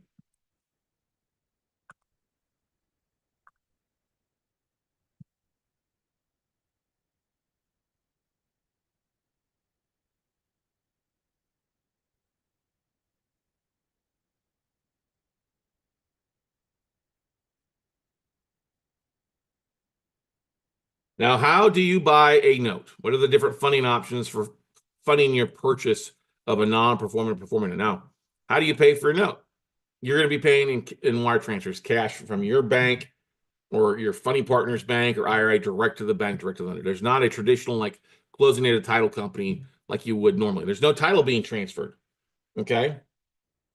The existing title is still in place. It's the same borrower. So if you're buying a note, it's just that you're buying that debt. The borrower still owes the full amount, and sometimes people can be a little nervous about that. So you may need to set up an escrow account where your investor funds money into it, and then you wire the funds out to the bank directly. They send a bill of sale and then the assignment of mortgage a couple days later. Okay. Now you can use a personal and business line of credit. Some people have used that. You just got to make sure that your costs for a line of credit don't exceed what you're making, or it's just temporary that you're using that money for the purchase and then refinancing out with other money or OPM. Okay. Check out getfundable.com. Our friend Merrill Chandler over there does a tremendous job in helping people get unsecured business lines of credit to go fund real estate deals. Phenomenal guy out there. We're gonna have him on the podcast later this week as well, I believe. And then just check it out. It's what he teaches. Everybody should learn in high school or college about when it comes to credit as well. Okay. He's also got a boot camp. He usually teaches a couple times a year. It's like a 2-day class. Go to getfundablebootcamp.com to check it out too. But most of the time, if you don't have your own money or don't have a retirement account or an IRA, you're going to use OPM, other people's money, to find stuff. Now, we target a lot of people that have a self-directed IRA, whether it's a Roth, a traditional, a solo 401k, even educational savings accounts. You can even use a self-directed HSA, a health savings account, to buy notes. There's a whole variety of different types of IRAs that you can use, whether it's your own money or borrowing money from other people out there that have that. Okay. Now, if you don't have an IRA, you definitely need to go get an IRA and start putting that money to work. Or if you got an old 401k from a previous job, get it rolled over into a self-directed IRA that you can use to start funding deals or start lending to other people. Our preferred IRA company is American IRA. They're out of North Carolina. Very easy to deal with. You just go to americanira.com, tell them that I sent you. They'll take good care of you. Okay. And here's some of the contributions increases that have come this year. So if you're doing a traditional or a Roth, it's still about the same thing. It's $7,000 total. But if you're 50 or older, you do have a catch-up clause and put up to $8,000 in there. All right. 401k, employees 23 is $69,000 total. That's increased by $500 to $23,500 for your employee, or total of $70,000. And HSA has gone up by $150 an individual from $4,150 to $4,300. Family has gone from $8,300 to $8,550. Whoops. Solo 401k went up by $500 from $23,000 to $23,500, and a SEP IRA has gone up by $1,000 from $69,000 to $70,000. Okay. Other ways to fund, collateralize your deal if you don't have your own money, You could do a collateral assignment. This is where basically the person that's going to be funding your deal holds on to the actual the collateral file, the loan file they hold on to. They may also file a UCC1 in the county against your LLC just to make sure that if you don't pay, they have the right to foreclose and enforce that to get their money back. It's pretty easy to do. You could also do a co-assignment of mortgage. This is simple enough that what gets transferred or recorded to handle the note sale is not a new deed. It's not a new lien. It's an assignment of mortgage. So if ABC Bank sells a note to me, it's going to be ABC Bank to Inverse Asset Fund, LLC, right? Well, if I have an investor going to fund that deal, I could, if they want to show something on title, that's fine, or something on the county, very easy. We'd have ABC Bank and or assigns, to 50% interest to Inverse Asset Fund, LLC, and 50% interest to Albert Kim, LLC. All right. That's pretty easy to do. Now, in some cases, banks or lenders don't want to change names on the assignment. So what they may say is, okay, we're going to create an assignment from our bank to your LLC. If you've got an investor, what you would do is do an assignment from your LLC to 50% your LLC and 50% their LLC. Not that difficult to do. It just shows that they have some interest, and then you outline what that interest is. It's not an interest rate. It's just interest in the deal with your funding agreement. It's a flat funding agreement. Like, hey, they're going to get 8% for 24 months on the deal. You're not going to give them equity. You can't give an individual investor equity in a deal. That'd be a violation of securities laws. Just a flat interest rate, flat loan, not, I'll give you 50% of the deal. No. If they're going to do 50% of the deal, then what you could do is have them create an LLC with you, and then that LLC, they fund the LLC, and then the LLC goes and does that, and then you split it up by your operating agreement, okay? If you got other property, the real estate, you could have them slap a lien against that property as security for the money that you're borrowing from them to go buy that. That's pretty simple to do. Or if you've got a portfolio of notes that are performing, you could sell off some partials, some payments for a period of time for a lump sum to help pay for your investment or the deal that you're buying. Okay. Like I said, I don't usually start a new LLC with an investor unless they're going to put 250 or more in a deal. If I know that investor and trust that investor, we'll have an operating agreement for that deal, and may even fund it in their own LLC if they're comfortable with that, and go from there. Okay. Or you just have your investor fund your LLC and they're off rock and roll. Okay.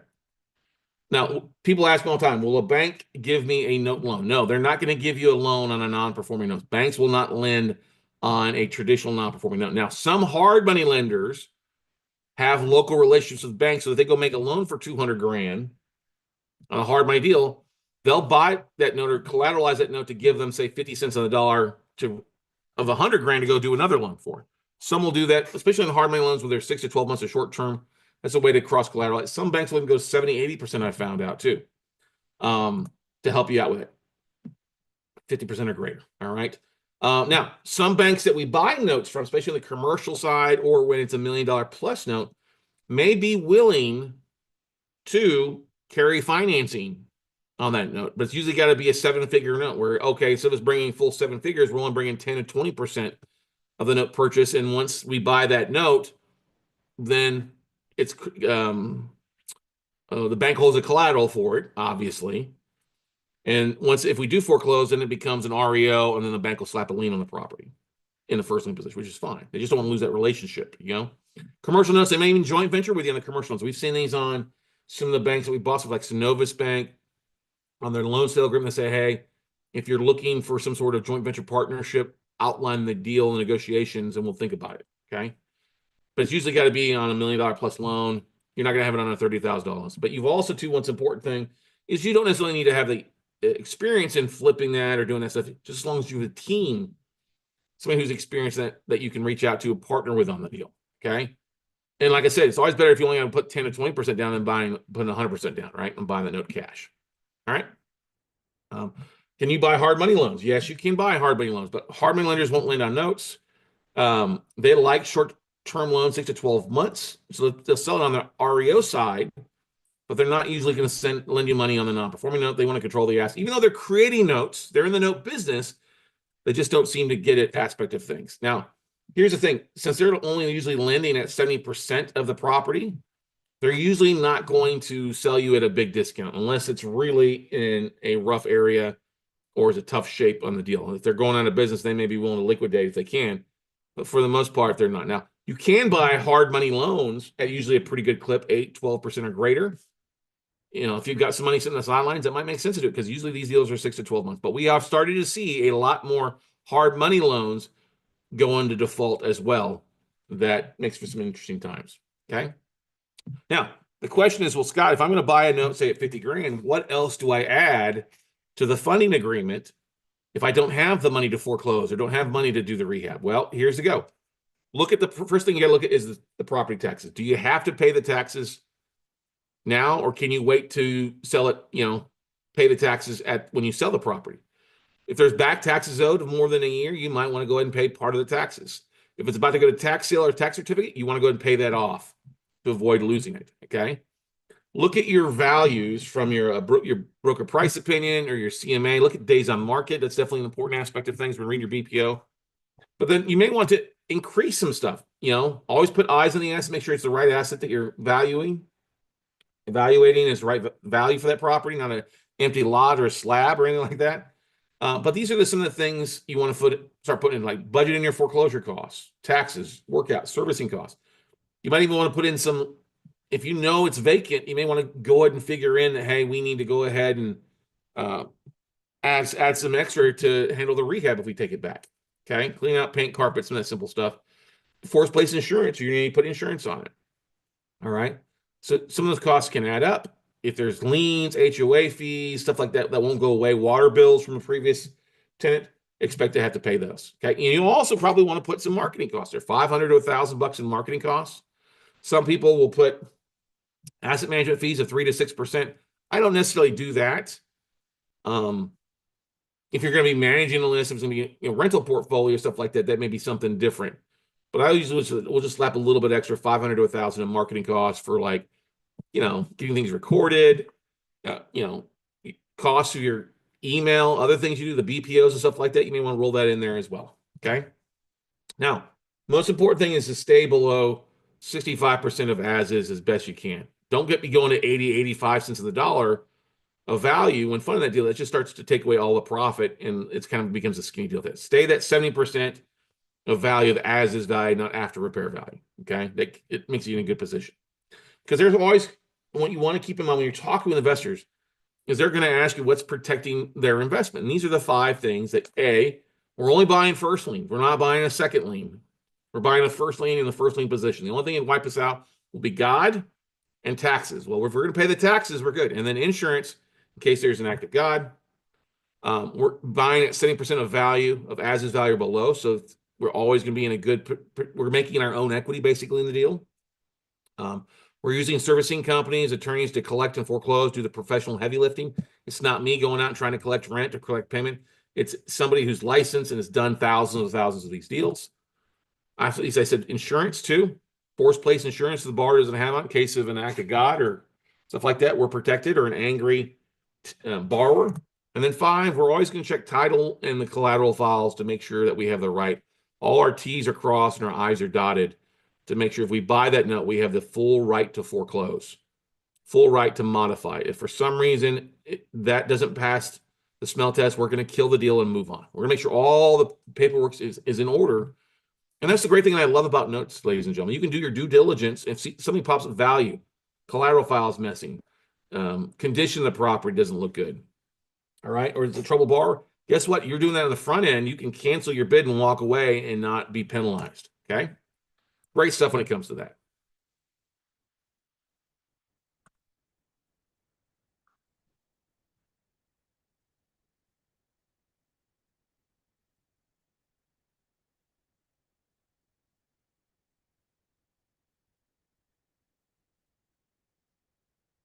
Now, one of the most valuable sessions of Note Weekend, of this one-day class here, is this session, how to find investors. Raise your hand, give me a shout out there on the live stream, on YouTube, stuff like that, if this is one of the things that you are most interested in. And look, I was there. I didn't have a lot of money to go buy notes when I started off. I didn't, I got down a couple bad rehabs. I was a full-time, I was doing mortgages and made some money, but I didn't have good money to go buy a 6-unit apartment complex in San Diego, right? We're all looking for money. Yep. Thank you, Mike. Appreciate it. We're all looking for money. And one of the things I think that helps us stand out from the noise out there is we literally will show you how to go find investors to fund your deals and what to say, what not to say. And finding investors is pretty easy to do. Yes, it is pretty easy to, especially if you have a deal. Now, if you don't have a deal, guess what? You share case studies and other types of deals that you've done in marketing, but go out and start networking in your local real estate investment clubs and meetup groups. You're in San Diego, California, Texas, Florida. There are tons of investment clubs to go to. Start going out networking. Go one night a week. Well, Scott, they don't focus on it. That's fine. You're going just to connect and start building you a database. All right. Jump on LinkedIn and start connecting with real estate investors. All right. Look for people that say investor, real estate investor, IRA investor. Start connecting with those people. Go into some of the different groups. Look at profiles in those groups. Go to Connected Investor. Go to Bigger Pockets and start searching for people that have posted like keywords that you can search for, like 50K to invest, 75K to invest, 100K to invest. And send those people your pitch deck video. Okay. Your 10-minute pitch deck video about what you're doing and the types of deals you're doing. It's simple to do. We've got people that raise millions and millions and millions of dollars by doing 2 or 3 things on a consistent basis. Okay. Go to self-directed IRA custodian events. If you're in California, there's a bunch out there. If you're in Florida, you're in Texas, start looking at your local IRA companies and do a search, ultimate list of self-directed IRA investors to see all the companies that are available out there. And go start seeing what events they're doing, whether online or in person.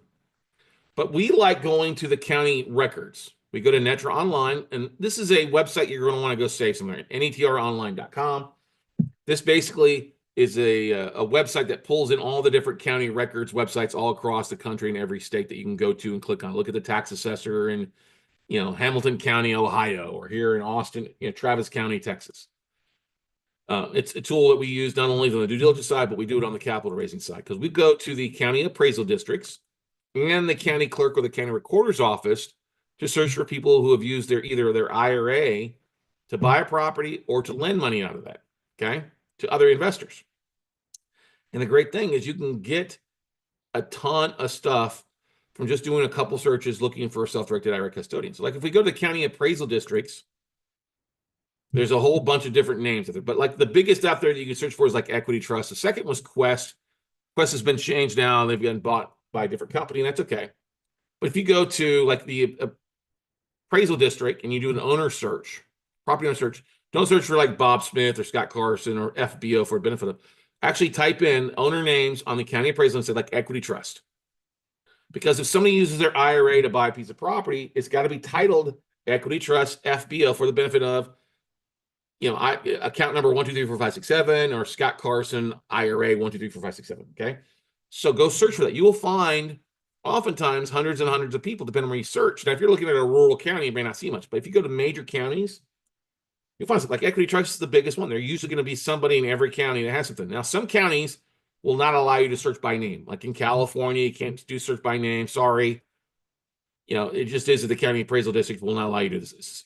Virginia won't allow you to do it. Maryland won't do it.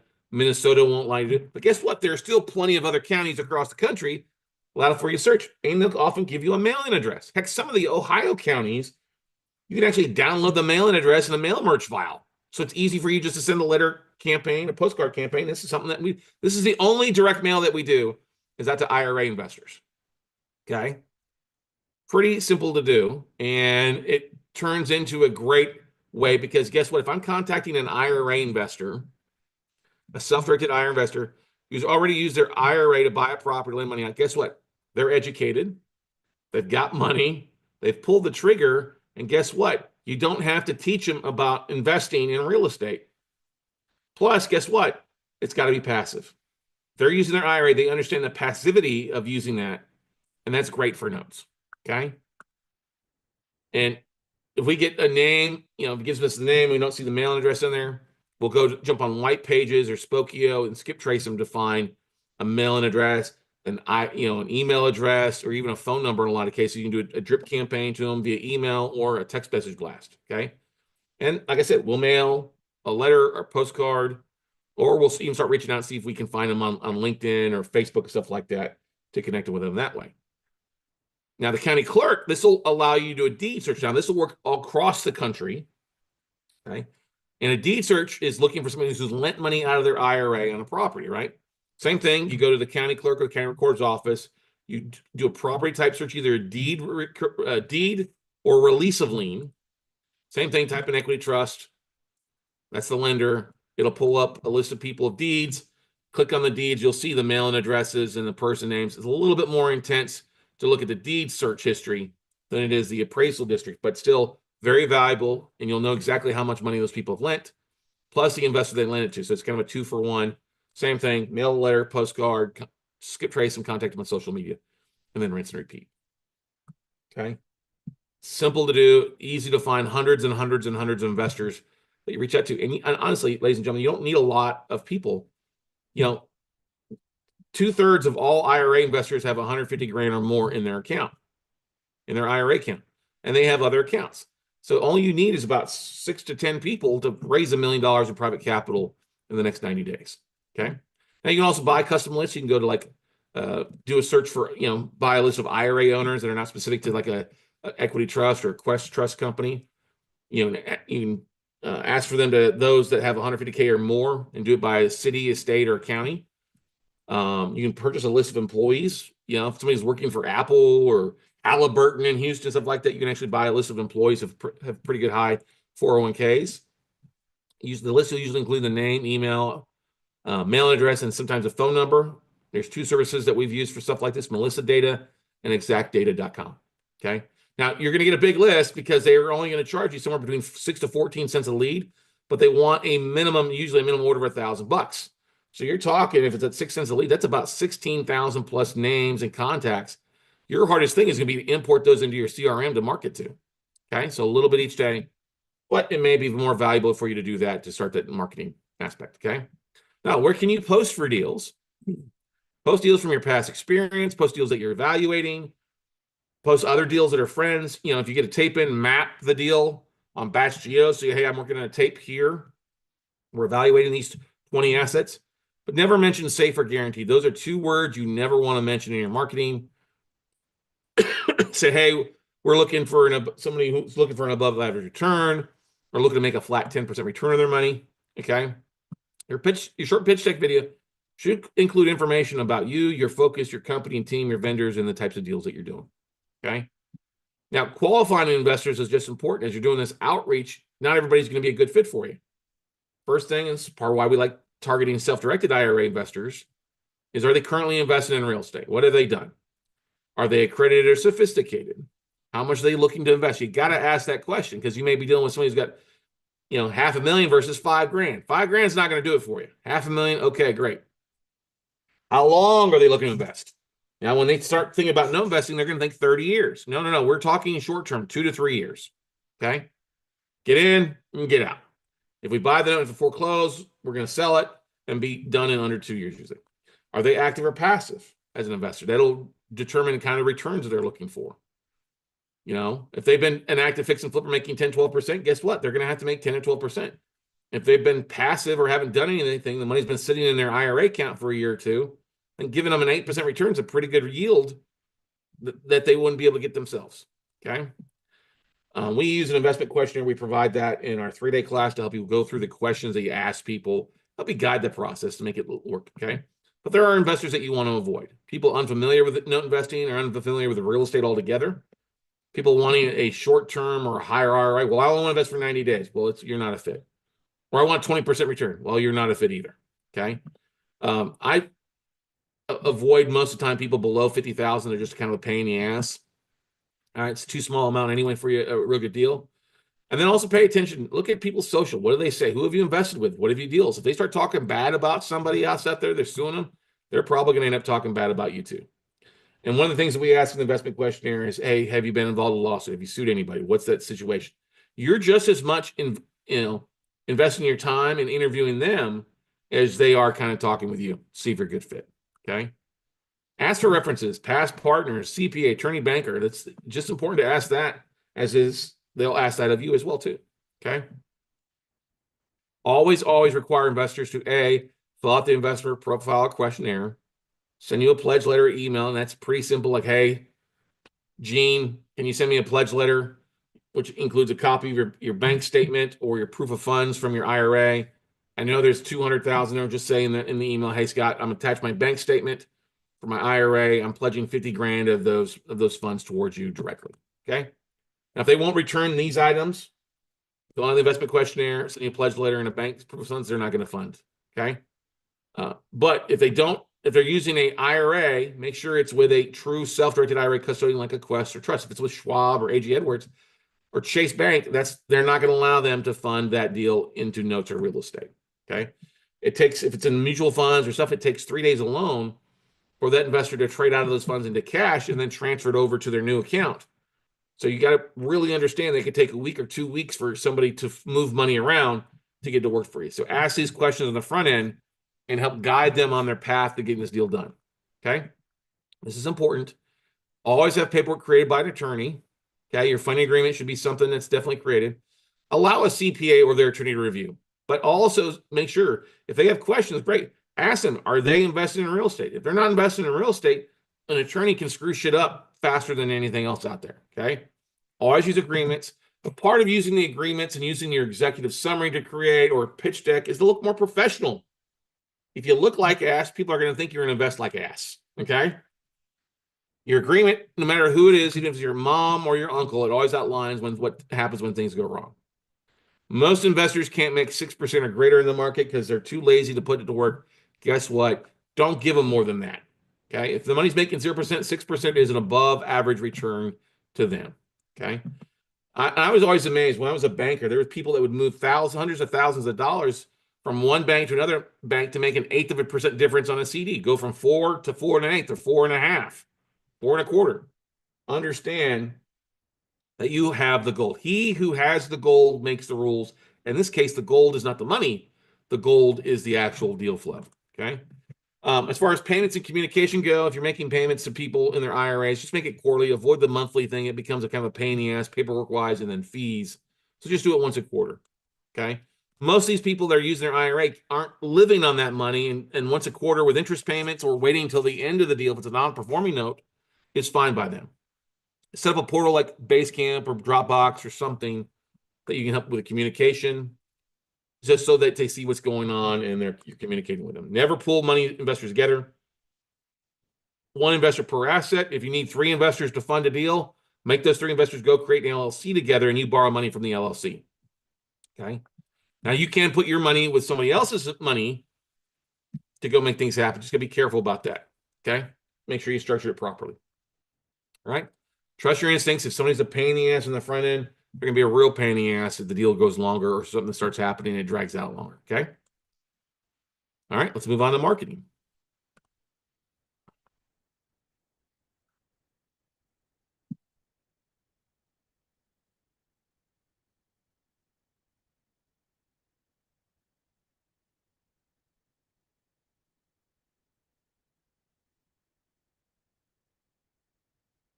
So one of the things I said early on is I'm a huge fan of marketing to raise capital, marketing to find deals, marketing your business to get deals moved.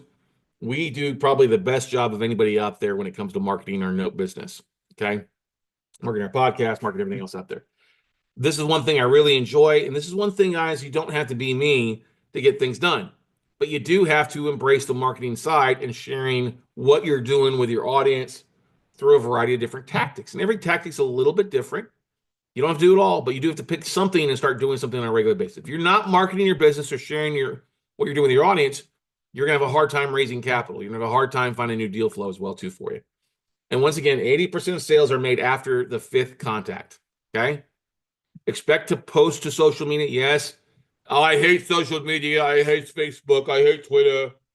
I hate all the Trumps. I hate all the anti-Trumps, whatever it might be.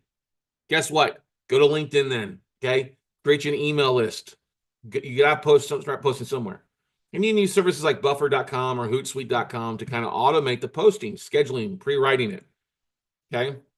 3 most important things to use in today's market is one is an email CRM.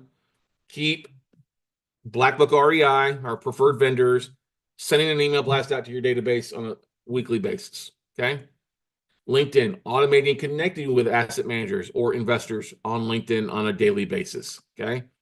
Video marketing, talking about the types of deals that you've done, deals you're doing, sharing what your knowledge is, sharing your pitch deck. You're going to use YouTube. All right. YouTube is now, I mean, it's always been the second largest search engine, but it's also the number one spot where people consume content. I mean, TikTok's okay, but those are often shorter videos. Your longer form stuff on YouTube is where people go to search to find things out and to find you. Okay. Now, email marketing, email regularly, it's the number 1% ROI for marketing. Still get a 4,400% return for every dollar you spent. Okay. We mail out to our database Tuesday, Wednesday, Thursdays a lot of time. We email out usually on a Sunday night to our investor database as well too, with something that's coming up, a webinar or something like that. What do I talk about? It kind of is down into 4 different categories of the different things that we talk about in our emails once a week. And many people are thinking, like, once a week, I don't want to bother people. You're not bothering people if you're adding content. If you're adding quality information to them on your database, whether it's 10 people or 10,000, providing these kind of 4 nuggets along the way is going to help you out. Every month has a holiday, okay? It is March right now. What do we have coming up? St. Patrick's Day, February, Valentine's Day, okay? It's what, International Women's Month or Women's Week, something like that, okay? Great. April Fools, Easter, May, Mother's Day, Memorial Day, June, Father's Day, July, 4th of July, okay? August, what's this in August? It's, I'll never forget what's going on in August. Well, it's like school, going back to school, stuff like that. September, Patriots Day, September 11th, you know what I mean? That kind of stuff. President's Day is over there somewhere. October's Halloween, November, Thanksgiving, December, Christmas, January, New Year's. You get what I'm saying? So sending out is just to say happy holidays or happy Kwanzaa, or that's one email a month you could send out. If you're networking in your local market and you start building contacts from your local market, put them in your database and then start inviting people out to your local meetup group, your local networking event. Hey, I'm going this week. This week I'm going to the local event. We're going to learn about this, this, and this. If you're interested in A, B, or C, hey, meet me ahead of time and I'll buy you a beer. Okay. Personal event, something fun. Hey, kids are graduating high school, graduating college. I traveled to New Orleans for the weekend. Just sharing what you're doing. People like to see what you're doing. They build rapport. They also like to see people taking action. Like, hey guys, we went and looked at this property this weekend that we're thinking we're buying to rehab it. We're buying this note. We drove by it to take a look at it. And then the same thing, past or present deals. If you flip property, do a drive-by photo. If you are working through a note deal or your friend is helping, go take a look at those things. People love to see that kind of stuff. I'll drive an hour and a half probably tomorrow to go look at this RV park on this note deal. Why buy it? I don't know. Maybe I will, maybe I won't. But it's all about the more you look at and the more you share, the more capital you're going to raise to make some things happen. Now, your bank asset manager is not going to email them weekly. You want them to keep them separate list and email them, like I said, once or twice a month. But email marketing is something everybody should be doing. And this is always the spot where people fail. They completely fall flat in their face. Okay. Now, LinkedIn, everybody should have a LinkedIn profile, but you need to spend time on there. You need to update it, put a good headshot, a professional headshot, a banner, your LLC name. You don't need to put your whole profile as far as like your resume going back to when you were like a barista in college. Put some stuff on there and complete your profile 100%. It's really your business resume. It's really the last place where it's the first place to go to asset managers and go to look and check you out. Okay. It's also the easiest way to find investors and bankers on there by looking at job titles. We use octopuscrm.io to start that LinkedIn connection aspect of things. But don't be lazy on here. Spruce it up. Your about session on LinkedIn is one of the most important pieces of digital real estate for you to have out there to help people, for you to tell people what you're looking for. And only 3% of LinkedIn users post daily. Okay. And very few people post on the weekend. All right. If you just posted an article or an image of a property, you out looking at something or something like that, you're going to start seeing some engagement taking place. Okay. Join, and then also join some groups on there and post to the groups. That's an easy way to build your network as well. And you can import up to 1,000 contacts at a time. It's a little trickier to do that than it used to be. It used to be really easy to upload 1,000 emails and then send out invite requests to all of them. But now you got to go upload the list and select them all individually, which can take be a bit of a pain. But anyway, it's still something to use. And yes, go ahead and pay for the upgraded version. You're gonna have some marketing costs, guys. Cost for your CRM, cost for Octopus, like $20 a month, and other things you do. It's a cost of doing business, being in business. Now, video marketing. Here's where everybody wilts away, doesn't want to touch base with stuff. Like I said before, YouTube is the second largest search engine owned by the number one search engine.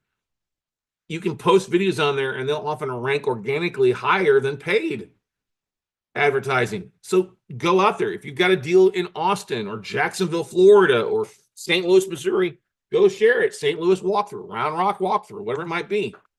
All right. We use a service called TubeBuddy to help us grow, but short videos under 3 minutes do really, really well. It's 24 hours a day, 7 days a week, 365 and 1/4 days a year advertising for you.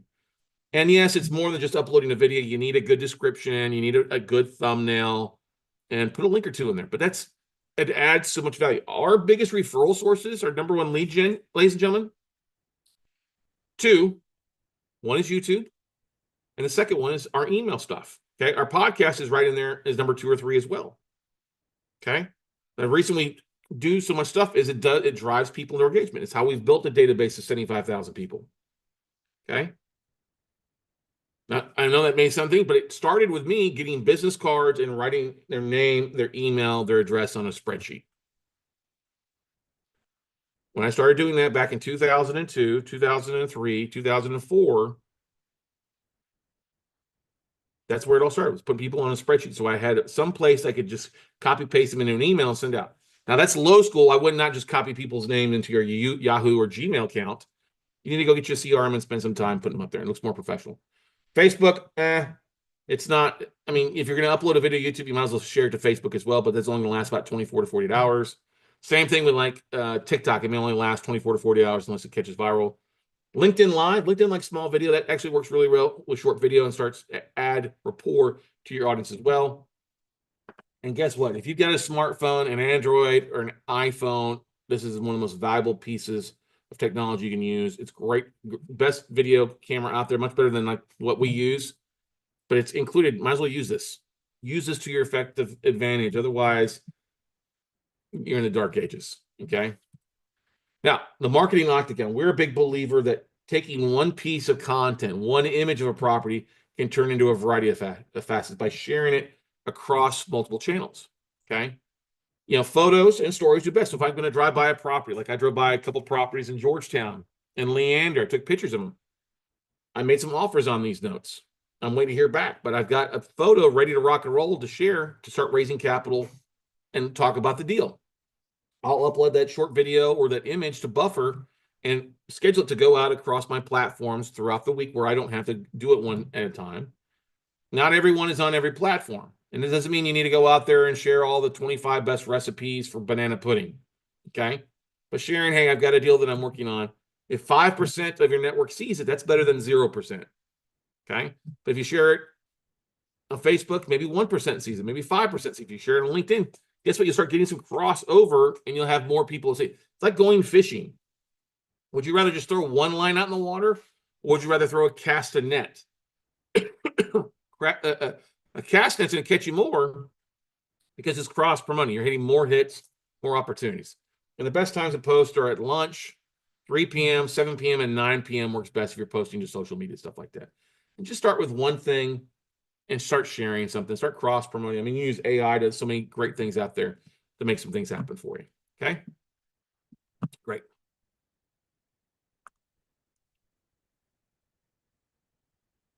Let's take another quick break here, everybody. Let's do a quick, do another 5-6 minute break. Come back at 10 minutes past the hour. Okay.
All right, we'll get started back up again here. We probably got about an hour and a half left. We're not going through about 2/3 of the way through, so give a bit of idea. We'll probably wrap up about 1:30, 1:45 based on things. Okay, so the home stretch.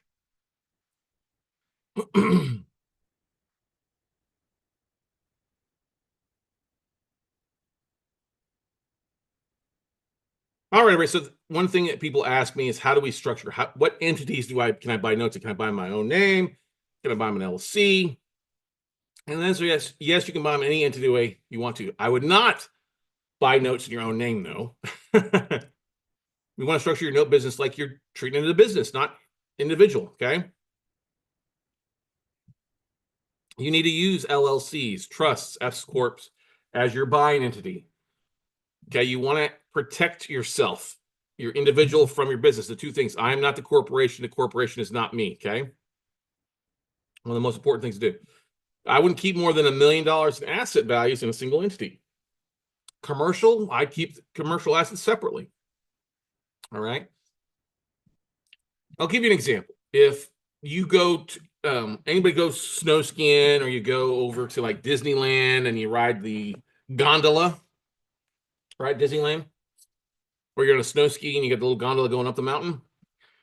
Those companies, each gondola, each snow ski lift is its own separate LLC. So if somebody gets hurt on one of those and they sue, they're only going to get what is in an LLC. Basically, they own a gondola. Okay, not the whole thing.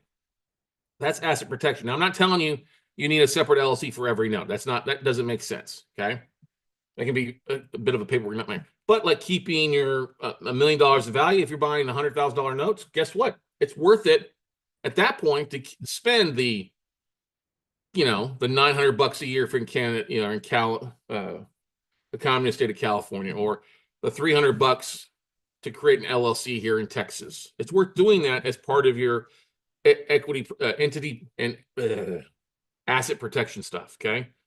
If you have an investor bringing 250K or more, so use a separate entity just for their stuff. Okay.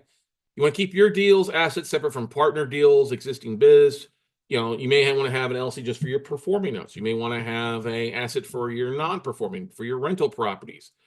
I have separate entities for my podcast, for my business, marketing business, my management company.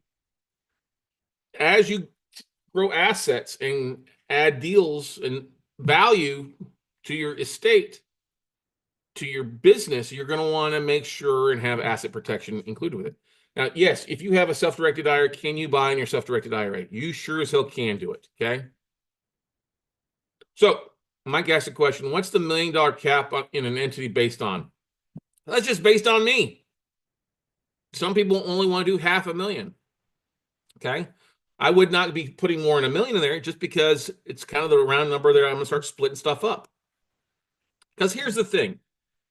If you have an investor who's disgruntled in an LLC, okay, they lent you money and the deal drags out longer than expected, okay, and they get angry and sue you, well, they're going to sue that LLC. Guess what? Everything that's in that LLC is affected, okay? But spread your stuff out. All right. They can't go after 5 other LLCs that they're not involved with. That's part of doing it. You want to protect it. If you have a rental portfolio, somebody falls off your roof and breaks their back, the first thing the attorney's going to do is go look, see what kind of assets you own, or that LLC owns. So if that LLC owns 20 properties worth $5 million, guess what? They're going to target it. If that LLC only owns 1 property, well, they're going to target that 1 property. And that's the thing you have to do. Okay. I would highly recommend you go watch the most recent podcast. One of the most recent podcast episodes we did with our good friend Aaron Young from Lawful Associates. He break down a lot of the different things that to worry about as an LLC and as a business owner. Now, going back to, can you use your self-directed IRA to buy? You sure can. It's not smart, though, to fund in your own name or IRA, because then guess what? People can track you down. I'm not saying you can have a disgruntled borrower reach out to you if you're foreclosing, but I would rather them not know my home address, right? It's good for asset protection. The Consumer Finance Protection Bureau used to be around to target, if a borrower got in trouble or made, we've had this happen where a borrower made a fraudulent claim, to the Consumer Financial Protection Bureau that we are basically foreclosing on them and taking all their money. Okay. And the CFPB would check you out. Now, Consumer Financial Protection Bureau is gone. All right. But I would have rather had them contact my LLC, not me personally. They're going to slap a lien against me or fine me $50,000. I'd make sure it goes against the LLC and the assets in the LLC, not my personal name or my my IRA. You know what I mean? Some counties are suing trustees for back taxes, right?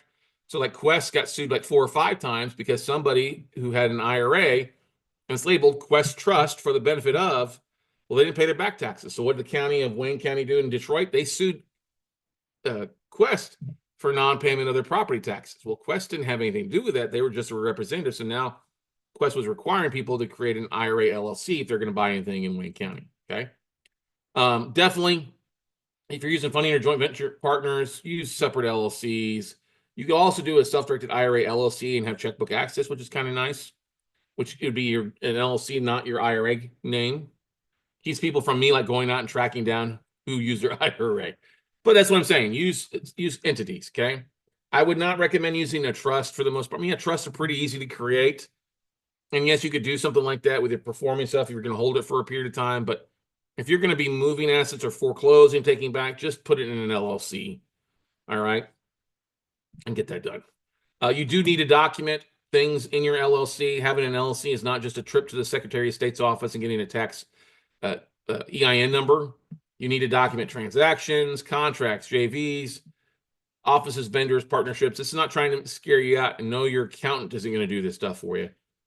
There's things that you need to document in your binder to make sure your LLC is correct. Issuing your own stock. You'd be surprised how many people have never done that, issue their own stock to themselves. That's why we like to use Laughlin & Associates. They've been around for 50 plus years, creating, helping people keep updated on their LLCs, helping them with their corporate veil protection, helping with their asset protection. We're very good friends with the whole team over there, and they do just a tremendous job working with our students and our clients and helping them set up corporate veil protection plans, asset management. They just do a tremendous job, and also host a couple events per year called the Magnify Your Wealth Summit. There's usually one in San Diego, and then the other time maybe in Denver or Florida. But if you go to magnifyyourwealth.com, it is well worth going to. The upcoming one is in April in San Diego. And you can go to laughlinusa.com to check out the products they use, or check out the most. I would tell you to go watch the podcast episode with Aaron Young and myself from about episode 951. Go watch it. Great episode. Talks about what they do, what you need to keep in mind, and put that work to protect your assets. Okay. Questions about asset protection before we move on to exit strategies?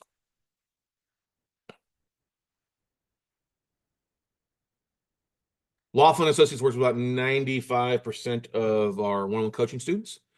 They also, one of the great things is when you go to the Magnify Your Wealth Summit, you'll have an opportunity to sit down with all the experts you want, tax planners, CEOs, asset protection attorneys, trusts, and be able to pick people's brains and see what's a good fit for you or what's not a good fit for you.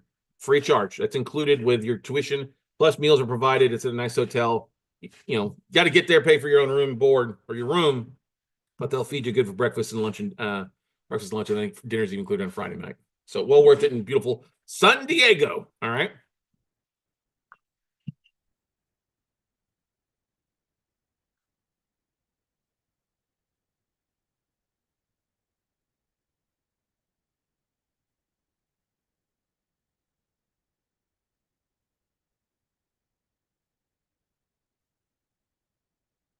All right, let's talk about exit strategies here when it comes to buying notes. How do you make money with a deal? And yes, there are different ways to skin a cat when it comes to note investing, okay? And some of these strategies that you'll do, sometimes they'll happen once in a blue moon, but you need to be aware of the different kind of waterfall event that takes place with exit strategies, okay?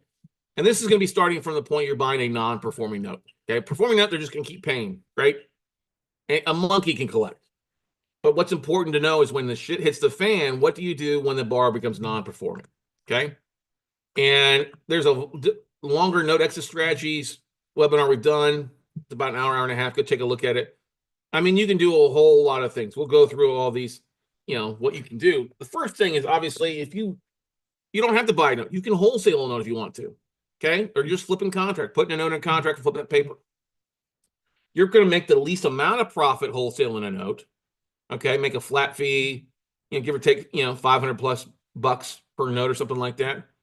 If it's a performing note and you're wholesaling it, expect to make 1%. Okay. If it's a non-performing note, maybe you make up to 3%. Okay. You may need to do a double contract or a double closing if you don't know the seller. I mean, if you don't know the buyer of your note and you don't want them to go direct to your seller, then you may want to do a double closing. Okay. If we're going to be wholesaling, we're always going to have the end buyer sign our fee agreement, with the loan sale agreement. And you may need to use an attorney as an escrow account to basically collect the funds from the buyer, wire the money to the seller, keep your commission separate. We'll do other things where it's just like a wholesaling agreement if I know that investor and trust them. But if you're dealing with somebody new, you probably want to do a double closing, and setting up an escrow account with an attorney is going to cost you $500 to $750. So keep that in mind. Okay. Now, good wholesalers know their deal and they know how to market it properly versus just, hey, check this out, check this out. Don't send out a spreadsheet that has the addresses removed. It's basically a sanitized tape. Nobody's going to buy off a sanitized tape, and it's a quick, easy way to tell that you're a joker broker. Okay. Now, if you actually do buy the note, what the hell do you do with it if you're not going to wholesale that deal? Well, guess what? The idea is to get the borrower to start paying. Your servicing company is going to reach out and they're going to ask them, can they start repaying the loan? And if they start paying on time and do it for 6 to 12 months, that's called a reperforming loan. But you're going to want to have a third-party servicer. You're not going to do the borrower outreach, ladies and gentlemen. Get you a servicing company. If you try to do it all yourself, you're going to screw this shit up. Okay, so pay the servicing company $25, $30 a month to collect on a performing note, or pay them $30 to $90 to collect on your non-performing note. It's well worth it. Okay, they're going to start collecting payments. They're going to send out statements to the borrower. They're going to do right party contact with the borrower outreach. Is what RPC stands for. And the servicer works for you. You tell them, like, listen, I'm willing to allow the borrower to start paying on time again if they'll make their existing P&I payment plus another double monthly payment, or if they bring $5,000 to the table, and go from there. We just had a student who bought a non-performing note. They hadn't paid in like 7 years. Okay, so they sent a demand letter out. Hey, you need to bring $41,000 to the table to stay in the house, or we're going to foreclose. Well, they sent in $7,000. That's not what the letter said. So the servicer was like, "Oh, we'll go ahead and accept the $7,000," and that doesn't make sense. It's not a good yield based on that. That's a lower interest rate. It might be good for year 1, but not so good year 2, year 3. And my student's like, "Well, what do I do?" I was like, "Well, you demanded 41. They didn't pay 41. So cancel the $7,000 wire transfer, wire it back to them, and demand that they bring the 42 to the table." Now, the servicer's like, "Well, that's all wrong. How is it wrong?" No, it's not wrong. Borrower hasn't paid for years. They only have $7,000. I'm not going to allow them to stay in the property for $7,000. I have to worry about my investment. Okay. If the investors expect to make 12%, that's great. And it might be good the first year if they make payments on time again. If all they pay is $7,000, based on that first year, it's only an okay return, and it's not a very good return at all going after year 1 if they just start to make the monthly payment again. Okay, so you instruct the borrower.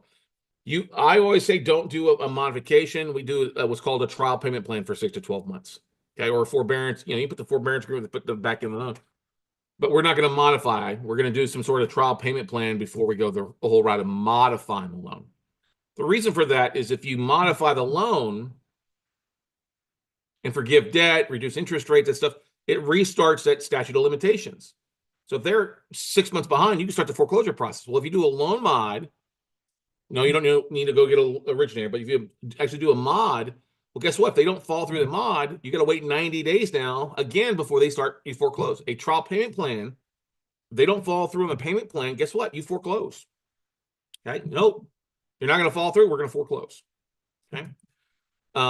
And you could do a variety with trial payment plan with lump sum or extra payments. Like I said, we do 12 months on these because it helps us make sure that deal is a long-term capital gains, not a short-term capital gains.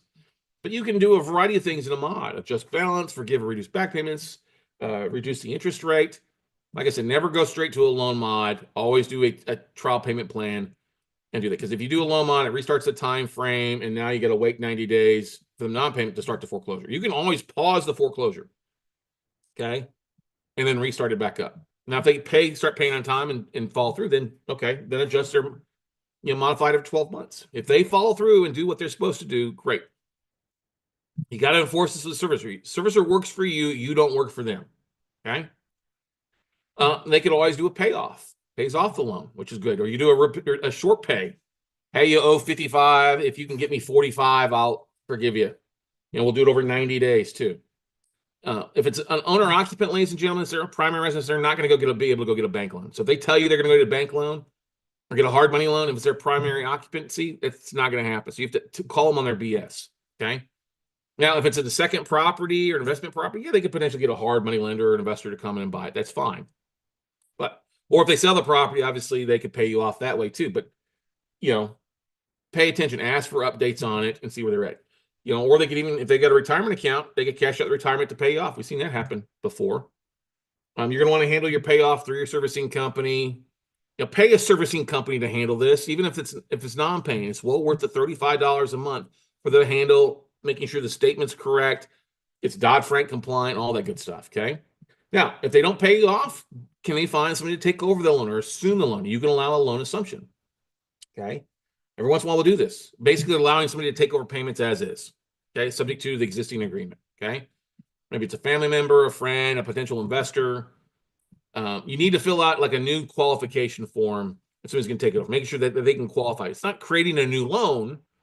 And we're not refinancing. If somebody wants to refinance and do a new loan, no, go get requalified. Go get qualified somewhere. But what we want to do is make sure that the DTI is the same that's going to succeed, not fail. We're not refinancing. We're just wanting to make sure we got all the relevant contact information to contact the borrower. You're going to keep the existing payment terms, stuff like that. You're not going to forgive anything unless they bring a chunk to the table. And it's pretty easy. The borrower could just quit claim it, do a quick claim deed to the new investor, the new note payer. Pretty simple process, not too difficult to do a loan assumption. Okay. I don't get bent out of shape on the due on sale clause, right? Because when you buy the note, you're the bank. So if somebody deeds it to somebody else to start making payments, that's fine. Just what do we need to look for? Of course, if they can't do a payoff, they don't have somebody else to take it over, and they're upside down, you could always do a short sale. The borrower sells the property at an amount below your payoff. That's what they're shorting, is the loan amount. You, the lender, has to approve the short, how much is forgiven. I always tell, if a borrower approaches me and would like to do a short sale, first of all, what do they owe? What's the property worth? If they're way upside down, okay, great. Do you have an agent? If you have an agent, then your agent needs to list this at 85% of the fair market value. If they go and list it at full value, you need to fire that effing agent, okay? The agent isn't going to list it. Some of these agents are going to list it at full value. They want to get full commission. Well, if buyers see that it's a third-party required or short sale, they're not going to pay 100%. But if you have them listed at 85, then they're going to see there's a little bit of equity. They may be willing to wait out longer, 90 days for it. And there may be a multiple offer situation where it gets bid up to 90, 95, where you're taking less of a short. You're also doing it at 85 to see if there be any foot traffic or viewings. If there's no foot traffic or viewings, then you don't need to do a short sale. Then you need to do just a straight up deed in lieu, cash for keys, and go from there. But you also want to make sure that the realtor is not dragging this out, okay? Also, making sure that the booking appointments are not around the borrower schedule, that they're available at any time. Okay. And yes, you at the bank can't have the ability to reduce it from a 6% to 4% commission. If I'm going to bleed, everybody's going to bleed. Okay. If there's no showings in 2 weeks, like I say, listen, let's move to a deed in lieu cash for keys where you can walk away from the property. Let's get you out in 30 days so that we avoid foreclosing on you. And yes, you can. Whatever you take a short on, you can 1099 the borrower for the short to write off. Okay. Deed in lieu, cash for keys. Very simple. It sounds like it sounds. If instead of foreclosing, you let the borrower walk scot-free, you give them some money. Usually my cash for keys is the amount it's going to take me to foreclose. Like, listen, especially like here in Texas, I'll give you $2-3 grand to walk. Now, if they got a ton of equity, I might give them more. So I make more money instead of foreclosing at the auction and not being guaranteed to get all that extra equity. So the borrower then in that case signs a deed and you deeds it back to the property. You then, once you go record that deed back to you, would then file what's called the release of lien. This is the forgiveness of debt, and they walk away, and now you own the property. It's an REO. We've done it before with people like, hey, we'll give you $4 grand to do a deed in lieu. We'll give you $1,000 to sign, and we'll give the remainder when you're out in 30 days and the property's clean. Well, I had that happen one time. The guy didn't clean. He was still living in the property 30 days later.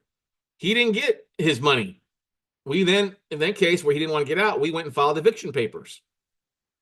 He was out the next day. He moved out, but he didn't get his cash because he didn't do as he followed through on. All right. We want them to make sure that it's clean swept. But the great thing about doing a deed in lieu and a release of the lien, and it avoids a foreclosure on their credit that would haunt them for 7 years. And they're going to show some late pays from beforehand, or if you're reporting to the credit, you have the right to not report it to credit if you don't want to. Okay. It costs like $8 extra per month to report it to the credit bureaus from your servicer. So that's something to think. It's like, listen, if you do a deed in lieu with me, we'll give you some cash, get you out of here, leave that property clean swept. We'll avoid a foreclosure in your credit. In 2 years, you're paying bills on time. You could go out and get refinanced or get financed again for a mortgage. Okay. The big thing you always want is to run title, make sure there's no other liens on the property above yours. If you take a deed in lieu, cash for keys back, and you do a release of lien, if you're using investor money, or even not, if you're even using your own money, go slap a lien on the property after you've done a release of lien to securitize your investment or your investor's money, so that you don't have people go. There are some people that will go around there and slap fraudulent liens on properties all the time. Okay. Now, if there is a second on the property, second lien, go do a consent to judgment, cash for consent, as we call that. That shows the judge that you can finish the foreclosure. It helps speed up the foreclosing and wiping out any second behind you. Okay. Always pull title. And if you're not there locally, make sure your realtor goes out and takes photos of the property, walk through, so you know what kind of condition it is. You may not want to do a deed in lieu. You may want to foreclose and try to sell at the auction if it's in bad shape. But it's also important for you to know what kind of condition it's in if you're doing a deed in lieu, cash or keys. Okay. Especially when it comes to forced place insurance. Now, you could always, if you didn't want to take it to foreclosure, you could turn around and sell it to another investor. If you've got a borrower that's dragging things out, a little bit pain in the ass, and you bought it cheap enough, turn around and just sell it to another investor at a markup. Okay. You have created value knowing which way to go. And here's the thing, a lot of funds that buy portfolios and non-performing notes, they work the first 90 days to get the borrowers back on track, making some sort of payment plan, getting back on track. And if they bought it at 50 cents of the dollar, and they know that they got half their portfolio back on track, the other half, they'll turn around and try to sell it off at a 10, 20% markup. Because they can make a 10% markup in 120 days. That's a 30% annualized return if they can move their portfolio relatively quick, okay? Or if somebody doesn't mind hanging around for longer foreclosures in a state like New York or New Jersey, let them handle it, and you make a quick profit and move out. Okay. In that case, sell to your local investors. You want to market it to your local realtors that, hey, there's something you're going to have to hang on to, or, turn it into a handyman special. It's a vacant property. Move on from there. Okay. But find you investor friendly realtor. How do you find those? Go to the local real estate clubs, find somebody there locally who's investor friendly, understands that it's a little bit different aspect. Okay. It's different than just calling, because a lot of realtors have dealt with investors like, oh, I'm going to send out 20 to 30 offers and REOs, and that's a big waste of time. If you've got a property, a note that you own, that's a different story versus potentially making offers. Okay. Of course, if the borrowers won't play ball, you don't have somebody that can sell the asset to, then you go the foreclosure route. Okay. We talked previously about this in the morning about licensing and stuff like that. In a non-judicial foreclosure, it's faster, cheaper. Like here in Texas, we could do it for about $1,000.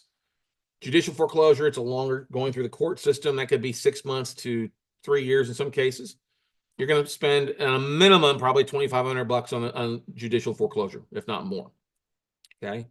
You're going to have the right to sell it at the foreclosure auction. So understand what's owed.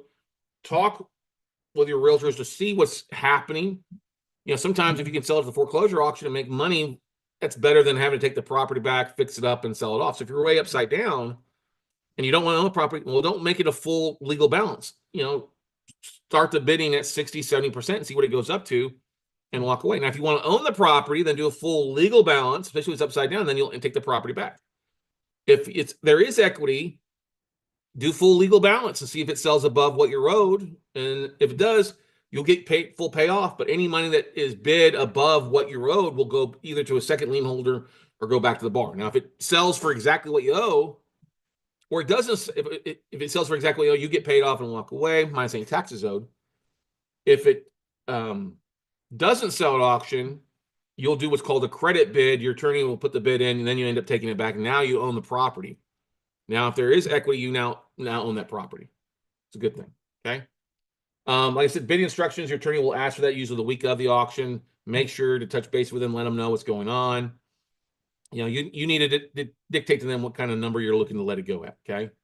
Like I said, if you take it, if it's not sold, you take it back and do whatever you want with it. The foreclosure basically cleans the title and wipes out any other liens against the property. Now, of course, like I said, make sure if you take it back as an REL, make sure to place a lien on the property for asset protection to protect your equity. Now, you can also, remember earlier on, we talked about how if you buy a non-performing note and get it reperforming, that's a good thing. You've increased the value. You can sell your reperforming portfolio. So like we've got a portfolio, about 20 notes that one of our students bought. He bought them non-performing, got them back on track. They've been performing now for over 12 months. He could sell them now for 80 cents on the dollar probably. All right. So he bought them at 50, sell it at 80. That's a pretty good market plus cash flow for the last 2 years. Okay. Of course, you're going to want to have a third-party servicing company to help handle that to make sure that the payments have gone through. You can only sell it off of P&I. So if you're doing the first 12 months and your borrower is making 250 extra, you can't sell the cash flow based on what's come in already or the, you know, what the extra is going to be for 2 months. Sell it off of what the base P&I is. All right. Or what the base UPB. Can't sell it off the legal balance for the most part. Okay. That's the thing to keep in mind. Borrower may still be behind. Maybe they were behind for 2 years and they made 12 months payments. So they're still technically a year behind, but that's still, they're getting back on track. That's a good thing. Okay. Number 11 is bankruptcy loans. You know, BK loans are not something to be scared about. If a borrower files bankruptcy, it's a good thing. Most servicing companies, you'll need your own BK attorney, but most servicing companies have one to help represent them. And that's great. Now you have an attorney to talk to an attorney. And in a BK, the borrower's got to file a BK plan, which is about a 9-page disclosure of everything they own, everything they owe. And you can really see what's going on. In a BK Chapter 13, that's going to turn into basically kind of a payment plan for 5 years. Okay, so whatever they're behind on, usually a pretty common thing is whatever they're behind on, divide that by 5 years or 60 months, and that's what they're going to be paying extra on top of the existing P&I payment. Okay. Of course, if it's a small, if they owe a huge amount and, you know, like say they haven't paid in a long time, they're way behind, and that payment doesn't make sense, you can only say, no, this doesn't make sense. Let's just kick it out and we'll finish the foreclosure. Okay. But you want to go to pacer.gov and download the report and take a look at, usually your servicing company or the seller that owns it will have a copy of that if you're buying a BK loan. Okay. You have the right to not approve the payment plan if it's bad. If they stop making the payment plan, guess what? You can ask for it to be kicked out and then finish the foreclosure. There are firms out there that are looking to buy BK Chapter 13 performings, you know, and they'll pay somewhere between 80 and 90% of the UPB. So that's something to keep in mind. And like I said, if they don't follow through the plan, you restart the foreclosure and foreclose them out. A BK Chapter 7 is liquidation. Doesn't mean they get to own the property. It becomes basically an REO where you finish the foreclosure and sell it all off, or you do a deed in lieu of foreclosure. The borrower does, you know, deed in lieu or foreclose, the borrower does not comply. Okay. So it's kind of a rainfall effect. You know, hey, when I buy a bunch of notes, we'll notify the servicer, hey, here's what we want with these 10, these 10, and these 10, or here's the different A, B, or C plans that we offer up. You know, one of the things that we do a little bit differently is we send our own hello letters when a note is sold. Usually the seller servicing company will send out what's called a goodbye letter in the first 30 days, letting the borrower know, hey, we're no longer your servicer. You're now going to contact these people and not pay them, right? Our servicing company will send out its own hello letter, say, hey, thanks for not paying them, but now you need to pay us. Well, we do, like I said, we do one thing. In 7 days of funding, we'll go out and send our own hello letter out, knowing them that, hey, you bought from this company. Well, we now bought it. Now you're going to pay this company. Expect a letter from them.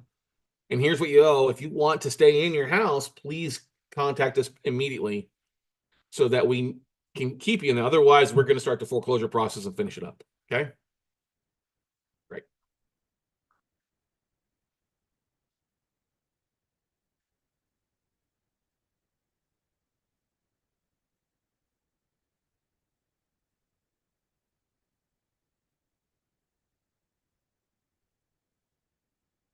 All right. We've talked about a lot of different things so far this morning on some of the different things you got to worry about. No, it's just like anything else, other niche out there. And we put this session in here a while back talking about, is it a deal or a dud? And to discuss some of the things that you want to look at. And we kind of, it was a brain dump kind of talking about, hey, here's what you look at. If this is good, this is bad. And every deal is going to have a little bit of difference. And this is not meant to scare you. It's just meant to understand what's going on with that deal. Things to consider before buying.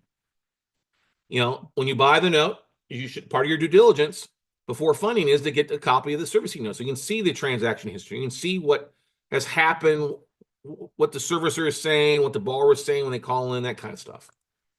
Look at the payment history. If they made payments in the last 24 months, what happened? Cause them to stop. If they were behind before COVID and they're still behind, foreclose. They had every opportunity. You know what I mean?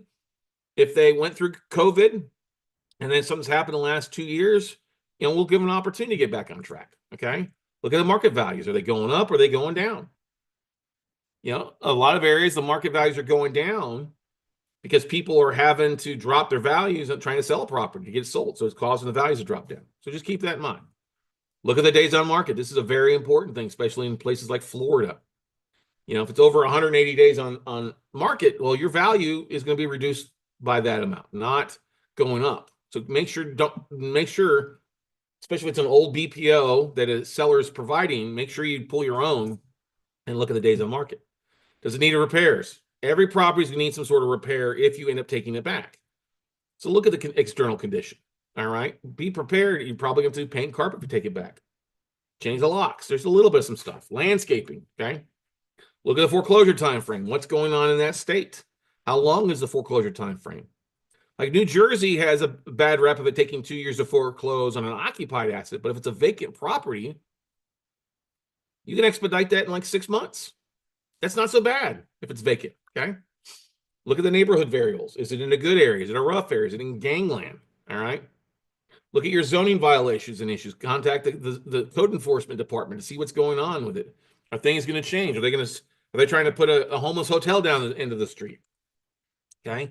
Look at the city government issues. Like here in Austin, they're starting to do all this construction downtown. Well, if I was buying something downtown, you're going to have a lot of issues in construction. It may not be a desirable thing. Crime map. Chicago, Gary, where is it in a good area or is it a bad area? We talked about the size and population of the city. This is important to know. If it's a small city, probably kick it out. Look at the exterior condition of the asset. Look at the current, like we're not going to send somebody out to look at the property immediately until our bid's accepted. So you're going to use Zillow, Trulia photos, previous listings, see what kind of condition the property is in. If you can, drive by it. If it's within an hour, drive by it. Why not? Okay. But always when you do, if your bid is accepted, always send somebody out to inspect it before you fund. Okay. If it's out rural, what's going on? Is it way the heck outside of town? Is it on acreage? That kind of stuff. And then I also like to see if it is in a smaller town, okay, is there a college nearby? That will add value to it. Okay. If it's in a major city with a major college, how far is it from the university, the main university? Okay. That can add value to it being close. Now you also want to make sure that your asset meets your strategy. Like if you're looking for cash flow, you can achieve this by buying performing or reperforming notes. If you're looking for larger checks, you'll see that with deed and liens or cash for keys, or selling the property at a foreclosure auction, or selling it as an REO afterwards. Okay. If you're looking to add assets, you can do that with performing notes, or potentially if you've got you're buying assets or own assets in cities where there's plenty of inventory, it could be add to your rental portfolio. I'm not a big fan of rentals. I'm not a big fan of taking assets back and then putting new notes or owner financing them because it ties up so much equity for a period of time. Some people are, and that's fine. Okay. You always want to avoid weird assets and unfinished projects. Unless you're an expert in that, just stick to vanilla, steak and potato type of deals. Okay. And I'm a big proponent that the assets got to have 3 profitable strategies for me to take down. There's an exception to that. Okay. If it's occupied and I'm buying the note and there's the opportunity that the borrower can get back on track, a reasonable opportunity, like if they're only 6 months behind, I got to make damn sure if they start making payments, that it starts reperforming, that this is going to be a good RO, a good yield to me and my investor. If it's going to be a low ROI based on the price that I'm buying it at, don't do the deal. Surprisingly, 6 months of payments is not too hard for people to come up with to avoid a foreclosure in some cases. Does it make sense to do deed in lieu, cash for keys? Yep, it's got to be a must for that too. And If I'm going to take the property back and sell it, it's got to make profit to, be a good time, not so many repairs. Of course, you don't know what the interior report's going to be on a lot of these properties. That's why you pay for forced play insurance. So if you buy an asset and open the doors, there's mold, and there's no way for you to see it, your insurance company will cover that. If it's missing a roof, though, they're not going to cover that. You know what I'm saying? So those three things. Does it make sense as a reperformer? Is it going to make sense if I get a deed in lieu and expedite this in under 6 months? Or if I do it to foreclose and it takes a year, is it going to make sense to buy it, foreclose, and resell it? Rental or new note origination, that's up to you. I don't really like those for the most part. I don't want to create another job for me. If you're getting out of rentals, don't add rentals to your portfolio, okay? Has the legal started? Ask to speak to the attorney or ask to see the attorney notes on where they're at. What kind of time frame are they giving?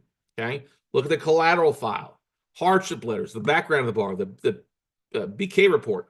Okay. Those are all tell you, where the borrower is leaning towards. Okay. Look at the state statute of limitations for debt collections if it's beyond like 4 or 6 years.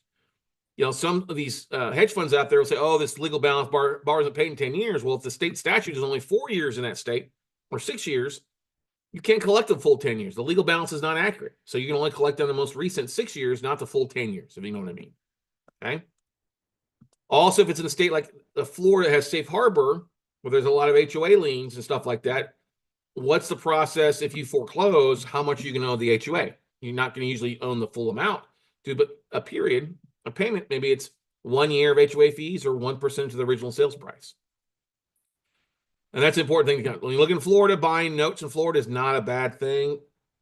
You just got to understand insurance costs, but also your safe harbor laws, okay? And how to avoid violating that so you're not stuck at the hook for everything, okay? Questions before we move into more of the due diligence side of things?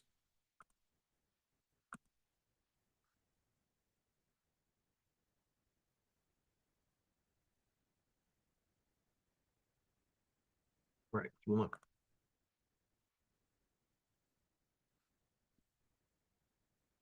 All right, let's dive into note due diligence. This is kind of a basic outline of some of the different things you got to look at for due diligence. Okay, now we talked a little about some of the things beforehand, but when you're buying notes, you're really doing due diligence on 3 different things: the borrower, okay, the property, and the collateral file. All 3 things are important to make sure you're buying a deal and not a dud. Okay, and we did a longer video by going to this link, bit.ly/note due diligence, to go and watch the longer breakdown of the full due diligence in our longer due diligence spreadsheet or checklist, I should say. So you're going to look at borrower due diligence. You're going to look at servicing notes. So have they been responsive? Has there been a right party contract, or have they been a trouble or pain he has to deal with? Look at the previous loan documents. What did they say they had as assets when they took the loan out? If it's a BK, look at the PACER reports. I always like this social sleuth, pull a skip trace on white pages or spokeo.com to find current phone numbers, current email addresses. Now, you can't call the borrower before you own the note and say, hey, would you be willing to modify? That's false. But you can call the borrower. I call the borrower all the time and say, hey, I'm looking for, are you the Jim Jones from Ingleside, Texas? Is this Jim Jones? Yes, this is Jim Jones. Oh, I'm looking for the Jim Jones that went to Ingleside. Well, this is not the wrong guy. I apologize. Hang up. Well, I know it's Jim Jones. I know it's a working number. That's what I do to that. Check it out. Of course, you can always have realtors go by and knock on, hey, would you be interested in selling your house, like they do?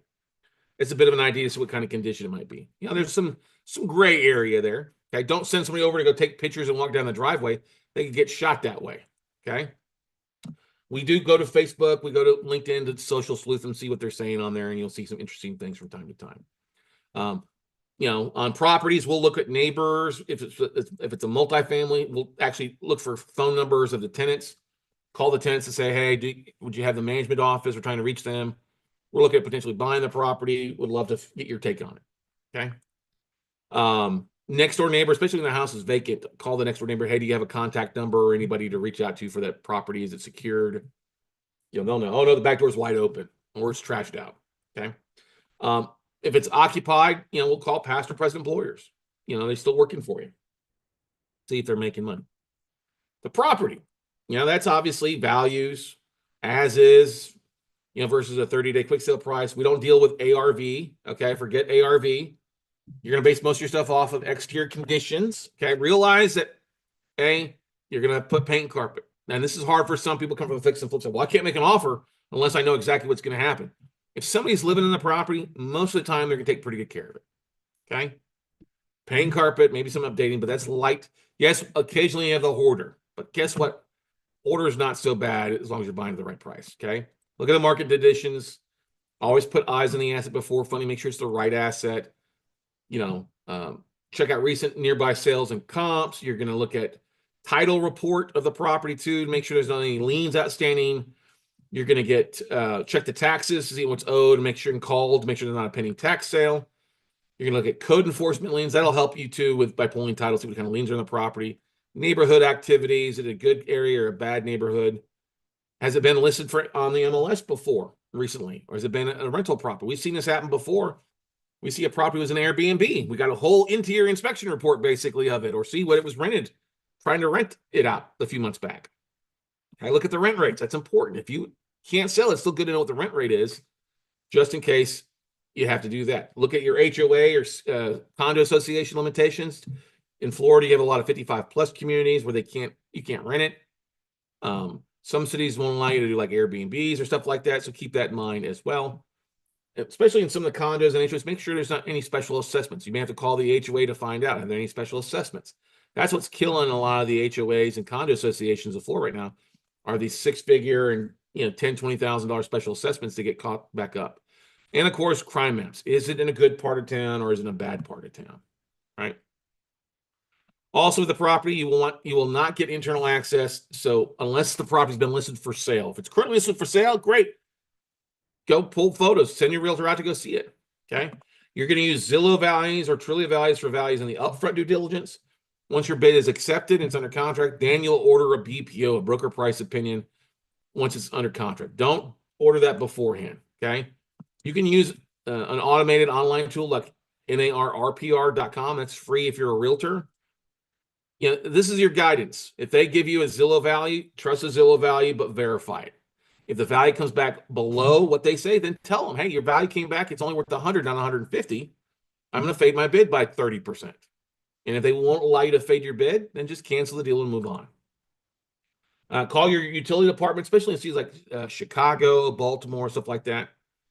I call all the utility departments. Have somebody in staff call the utility department, see if power is on, see if gas is on. If it's off, that's an important thing.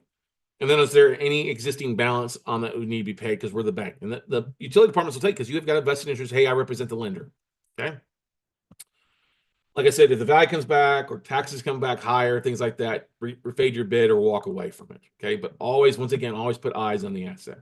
The collateral file, that's what you're really buying. It's not the property. The collateral file is the collateral for the property, basically secures the ability for the IOU to be paid. You want to make sure you got the original loan documents, the original mortgage, the chain of assignment. So if the note's been sold 3 or 4 times, you want to make sure there's an assignment of mortgage for each one of those. You can check the county records to see that. If you pulled a title report, it should show what's been filed in the county. So make sure that matches up. If you don't see a lot of assignments filed, then you want to check the collateral file and make sure there's a copy of those and find out why those have not been recorded.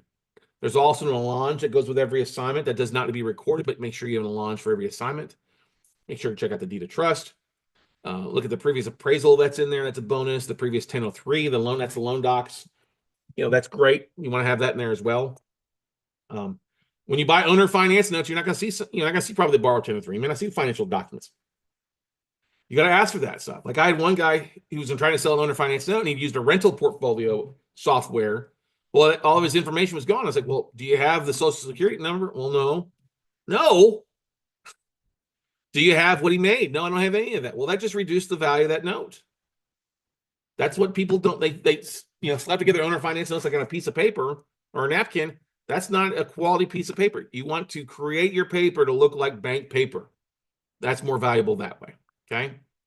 You want to look at soft versus hard collateral files. A soft file is a PDF copy, a scanned copy of the collateral file that they'll send you. Before funding. If they won't send that to you, you do not fund. People are like, oh, you'll get that afterwards. No. I'm not funding. I want to see the collateral file ahead of time. Okay. Very important. Any questions about that before we move on to our vendor team, ladies and gentlemen?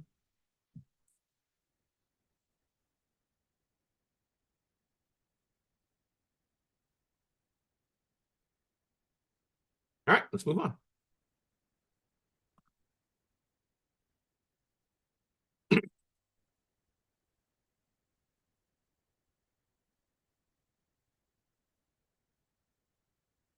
So one of the greatest things that I love about the note business, ladies and gentlemen, is the fact that, hang on a second here.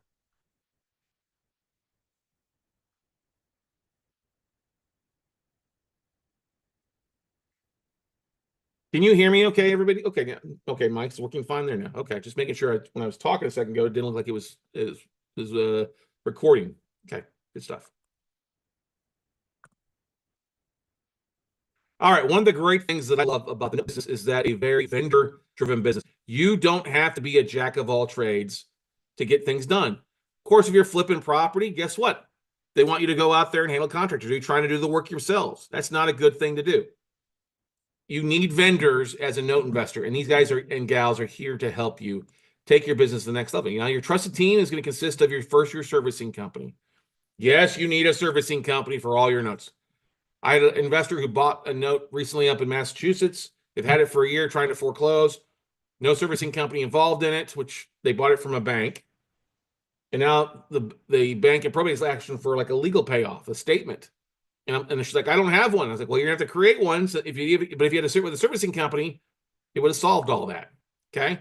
And there are vendors out there, companies out there that will start you off when you're a brand new investor to allow you to do the one else, like the Madison Managements, the Allied Servicing, the FCI Lender Service. Actually, Allied really doesn't want to do small portfolios anymore. You could use like SN Servicing. There's a bunch of other smaller servicing companies that will deal with one-off investors, I'm sorry, Covey. Allied actually still does. I don't know why I thought for a second Covey was there. Covey doesn't want to do it, but FCI is kind of crap. It's hard to get anybody on the hold there. Madison's pretty good. Allied's better. There's Land Home Financial and other stuff like that too for you. SN's going to be the most expensive for the most part out of your smaller servicing companies. You need a vendor to pull title reports, O&E reports for you. You can use like a company like Baldwin Advisory Group. They're kind of a little slower these days. You can also use Pro Title USA, and there's also a couple other companies that people reports. Our vendors are always constantly changing, so feel free if you're trying to pull something, reach out to me directly, and we can put you in the right path. Obviously, you need a valuation BPO company. Baldwin Advisory Group does a good job with that. They've also got some other vendors. You can also, if you've got a realtor, reach out to your local realtor to get a comp pulled, to drive by the property, pull a good comp. Foreclosure attorneys, your servicing company should have that, a list of attorneys they work with. If you also ask for referrals from other investors, or worst case, go to legalleague100.com and find a company in the state that you're looking to do business with. Okay. But our best bet is going to be referrals and servicing companies for the most part. Okay.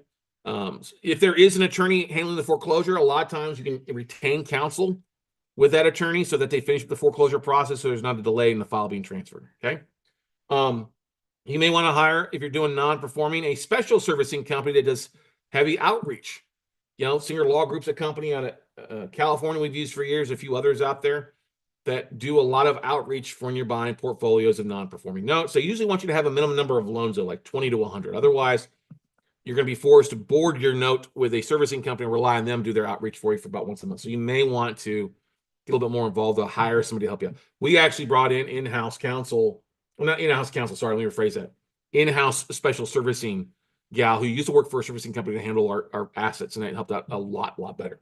Okay, she was much more aggressive than waiting for the servicing company to answer. Okay, your trusted team also is going to continue to include people to review your collateral files and actually store your files if you want to. You can use a company like Richmond Monroe. They're at West Branch, Missouri, to review, to correct any issues. Joel Markovitz is a buddy of ours out of California, does collateral review.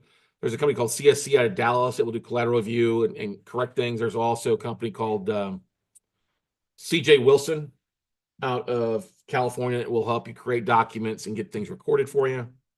Realtors, you're going to need to use realtors to pull comps or to help you sell the property. Go to realtor.com, or we've got a referral network for you to tap into as well.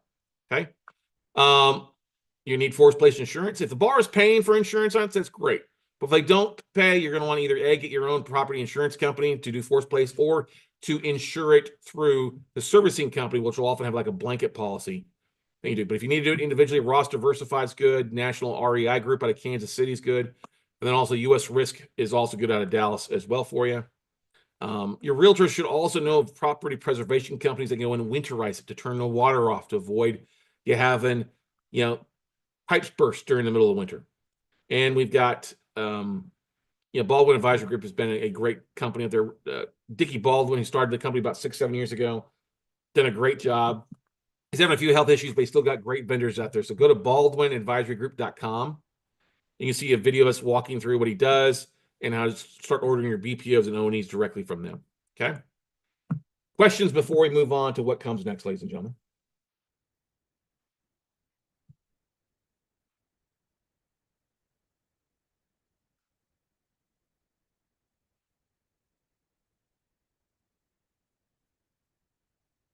All right, everybody. So we've covered the basics of note investing. Hopefully, you've taken some insight, learned a few things on what goes into becoming a note investor, what type of different things you can focus on, how to raise capital, the different exit strategies. There's a lot of moving parts to notes, just like there's a lot of moving parts to anything out there. But the great thing is you can do notes from wherever you live in the country. Yeah, we've done notes when we were abroad and bought notes here. Okay. You don't have to be next door to the property to take advantage of what's going on. I mean, it's great if you can, but we've bought 95% of our deals outside of the state of Texas. And I have not visited 95% of those deals. I have visited 5%. Like we've flown to Florida, spent a week driving around looking at assets I owned, assets we were thinking about buying. Done the same thing in Michigan, done the same thing in Ohio. Stuff here in Texas, I'll drive it and take a look at for making an offer. I might even go up to Oklahoma if they're all around like Oklahoma City and stuff like that. But the best thing that you guys can do, though, if you find notes interesting, I think this is something that you want to follow through and perform on and start diving into to put your money to work passively or semi-passive, then what comes next is important for you to know. I mean, you're not going to learn everything about note investing in a 3-hour online class with me here on a Saturday. You're not going to learn everything about note investing by going and listening to every episode of the Note Closer Show or going to our YouTube channel and watching everything there. You're going to learn a lot. You're going to learn a whole lot more than most people teach. That is the truth. That's not me speaking. That's others speaking. Okay. But if you want to take this relationship to the next level, ladies and gentlemen, then here's some different opportunities for you. Okay. Our next thing that you really want to take a look at is our Note Buying for Dummies workshop. Going to notebuyingfordummies.com. This is a 3-day class, a Friday, Saturday, Sunday class that's designed to help you take it to the next level. All day on how to find deals on Friday. Saturday's all about funding. Sunday's all about the exit strategies, bringing deals together. And we mix in our marketing and tape evaluation along the way. We go through a ton of case studies to help you understand kind of what happened when a note was bought and work your way through it. The 200+ page manual, it's phenomenal for you. All right. Just to give you a bit of an idea, people have gone through our class. John and Veronica Gore closed on 20 notes that see a 22% ROI or greater. Cal Ewing's bought 12, actually bought 13 or 14 now. He's got one that's going to be over $150,000 in profit. Philip Berdeur is 14 notes. He's out of Canada. Larry's bought 50+. Catherine Bell's bought 20+. Keith Holland's bought 4 notes with a 600% return on one of his deals. Okay. Paul Raleigh's bought some performance. Dimitri Armstrong's brought a note. It resulted in roughly about 20K profit. Sterling James, our newest coaching student, is seeing a 28% return or more on the one deal he bought in the last 90 days. Okay. I could go on and on. Actually, this is, if you go watch this case study, 28% ROI in a self-directed IRA, episode 943 of the podcast, talks about how Sterling James bought the note, and we talk about it from start to finish for you. Now, if you'd love to come spend 3 full days online with me for 3 full days, it's via Zoom, just like we did here. It's April 18th, 19th, and 20th. So we have it tentatively set for. Steph just told me that's Easter weekend.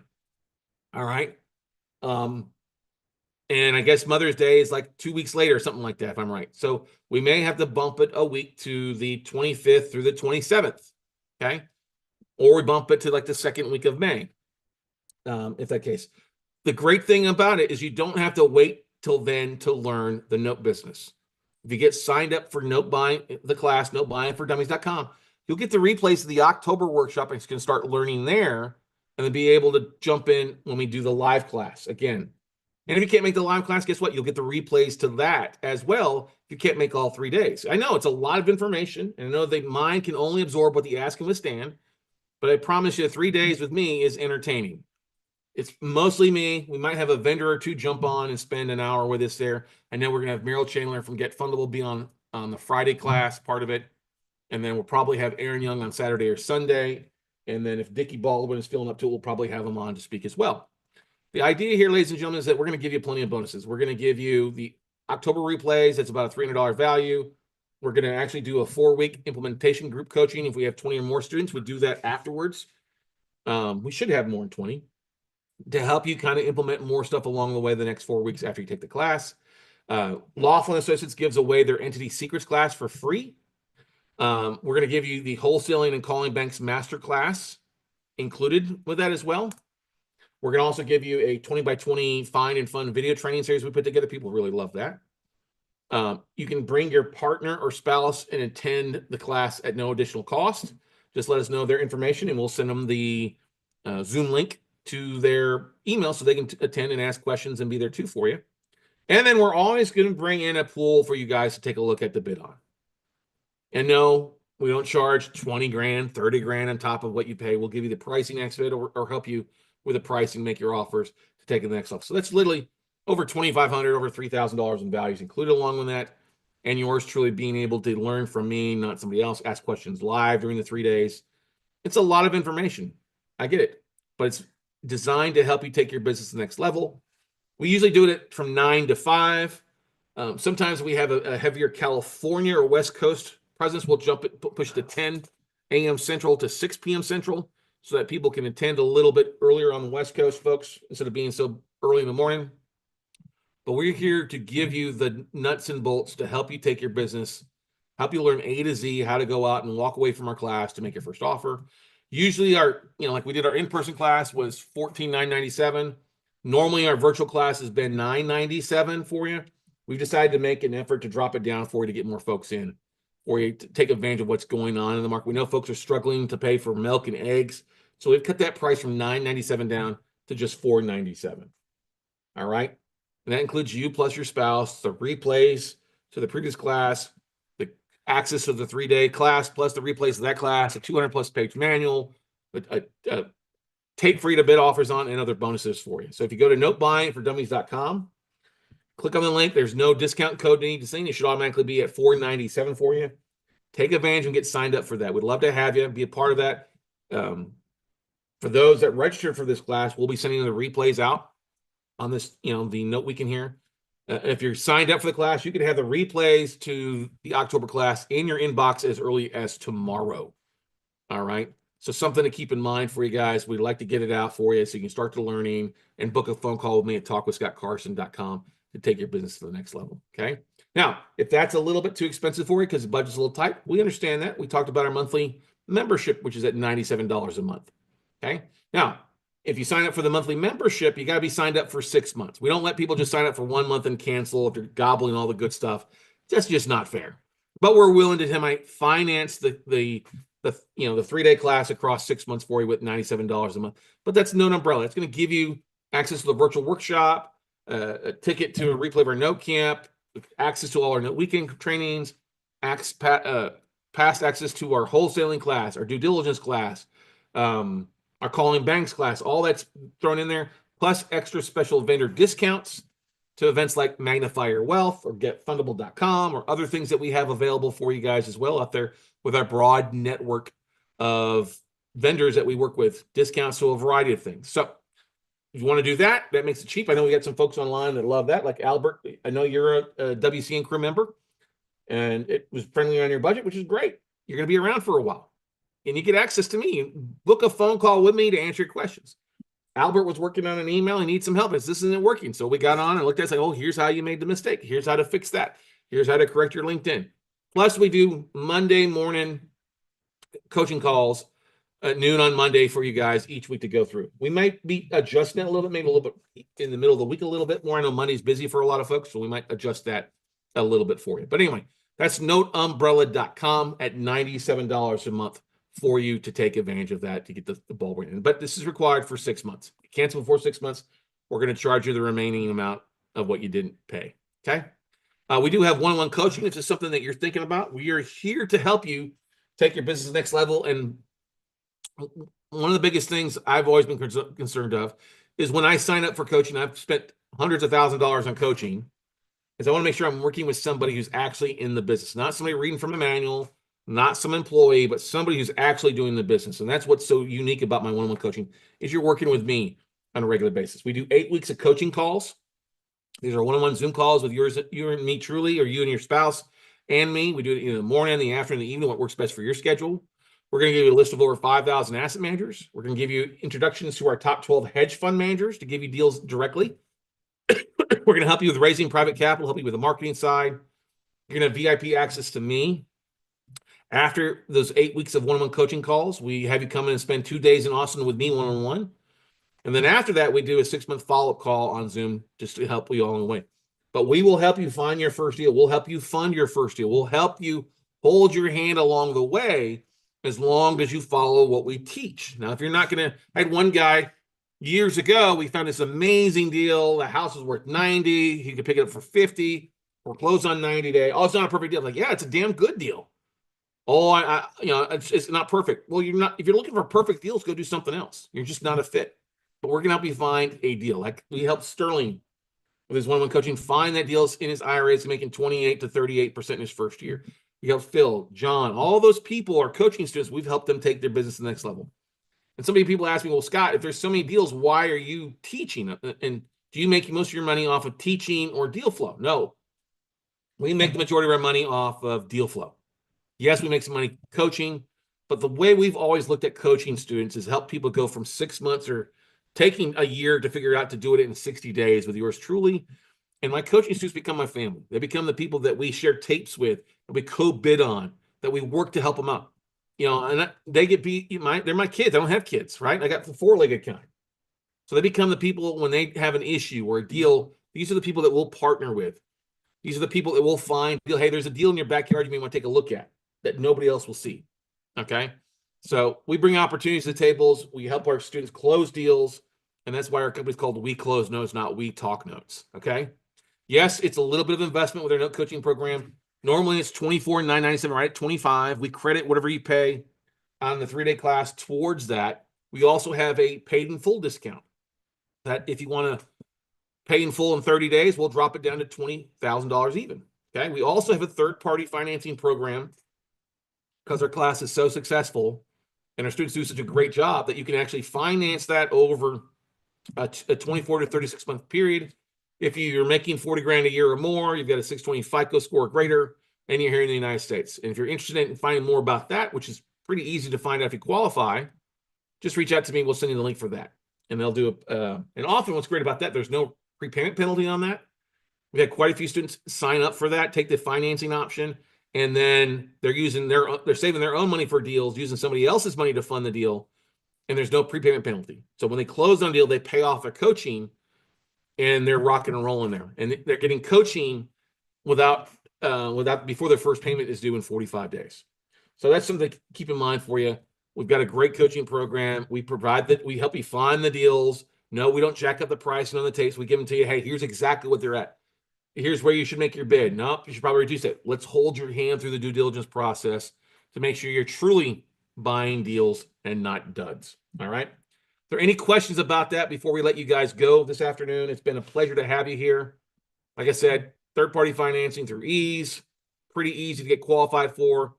If you're interested in this, check it out, guys. There's so many opportunities available out there, residential, commercial side. We've got some friends with some deep pockets to help finance some stuff too, if it's a good deal. We can really help you take your business to these next level for you. All right. Any questions, comments, concerns? It's been a great time having you here. Let's see, we just did this here. Let me go here. What I want to do is, like I said, if you're interested, guys, make sure you check out notebuyingfordummies.com. That's our 3-day class. That would be the logical step for most of you to get the ball rolling. If you have questions about this or what's going on, or what do you think would be fit, or I have this much background to do this, then call me, talkwithscottcarson.com. That's talkwithscottcarson.com. I'm glad to answer any questions. I want to say thank you for joining me here for 3.5 hours on your Saturday. Hopefully you've got a fun day planned out ahead of you the rest of the weekend. And those that joined us live, Mike, Jared, John, Albert, and those folks that popped in and out, we're glad to have you here. Hopefully we'll see you at the top here, ladies and gentlemen, and help you take the next step and get signed up for our workshop here in just over a month. But otherwise, go out, take some action, buddy.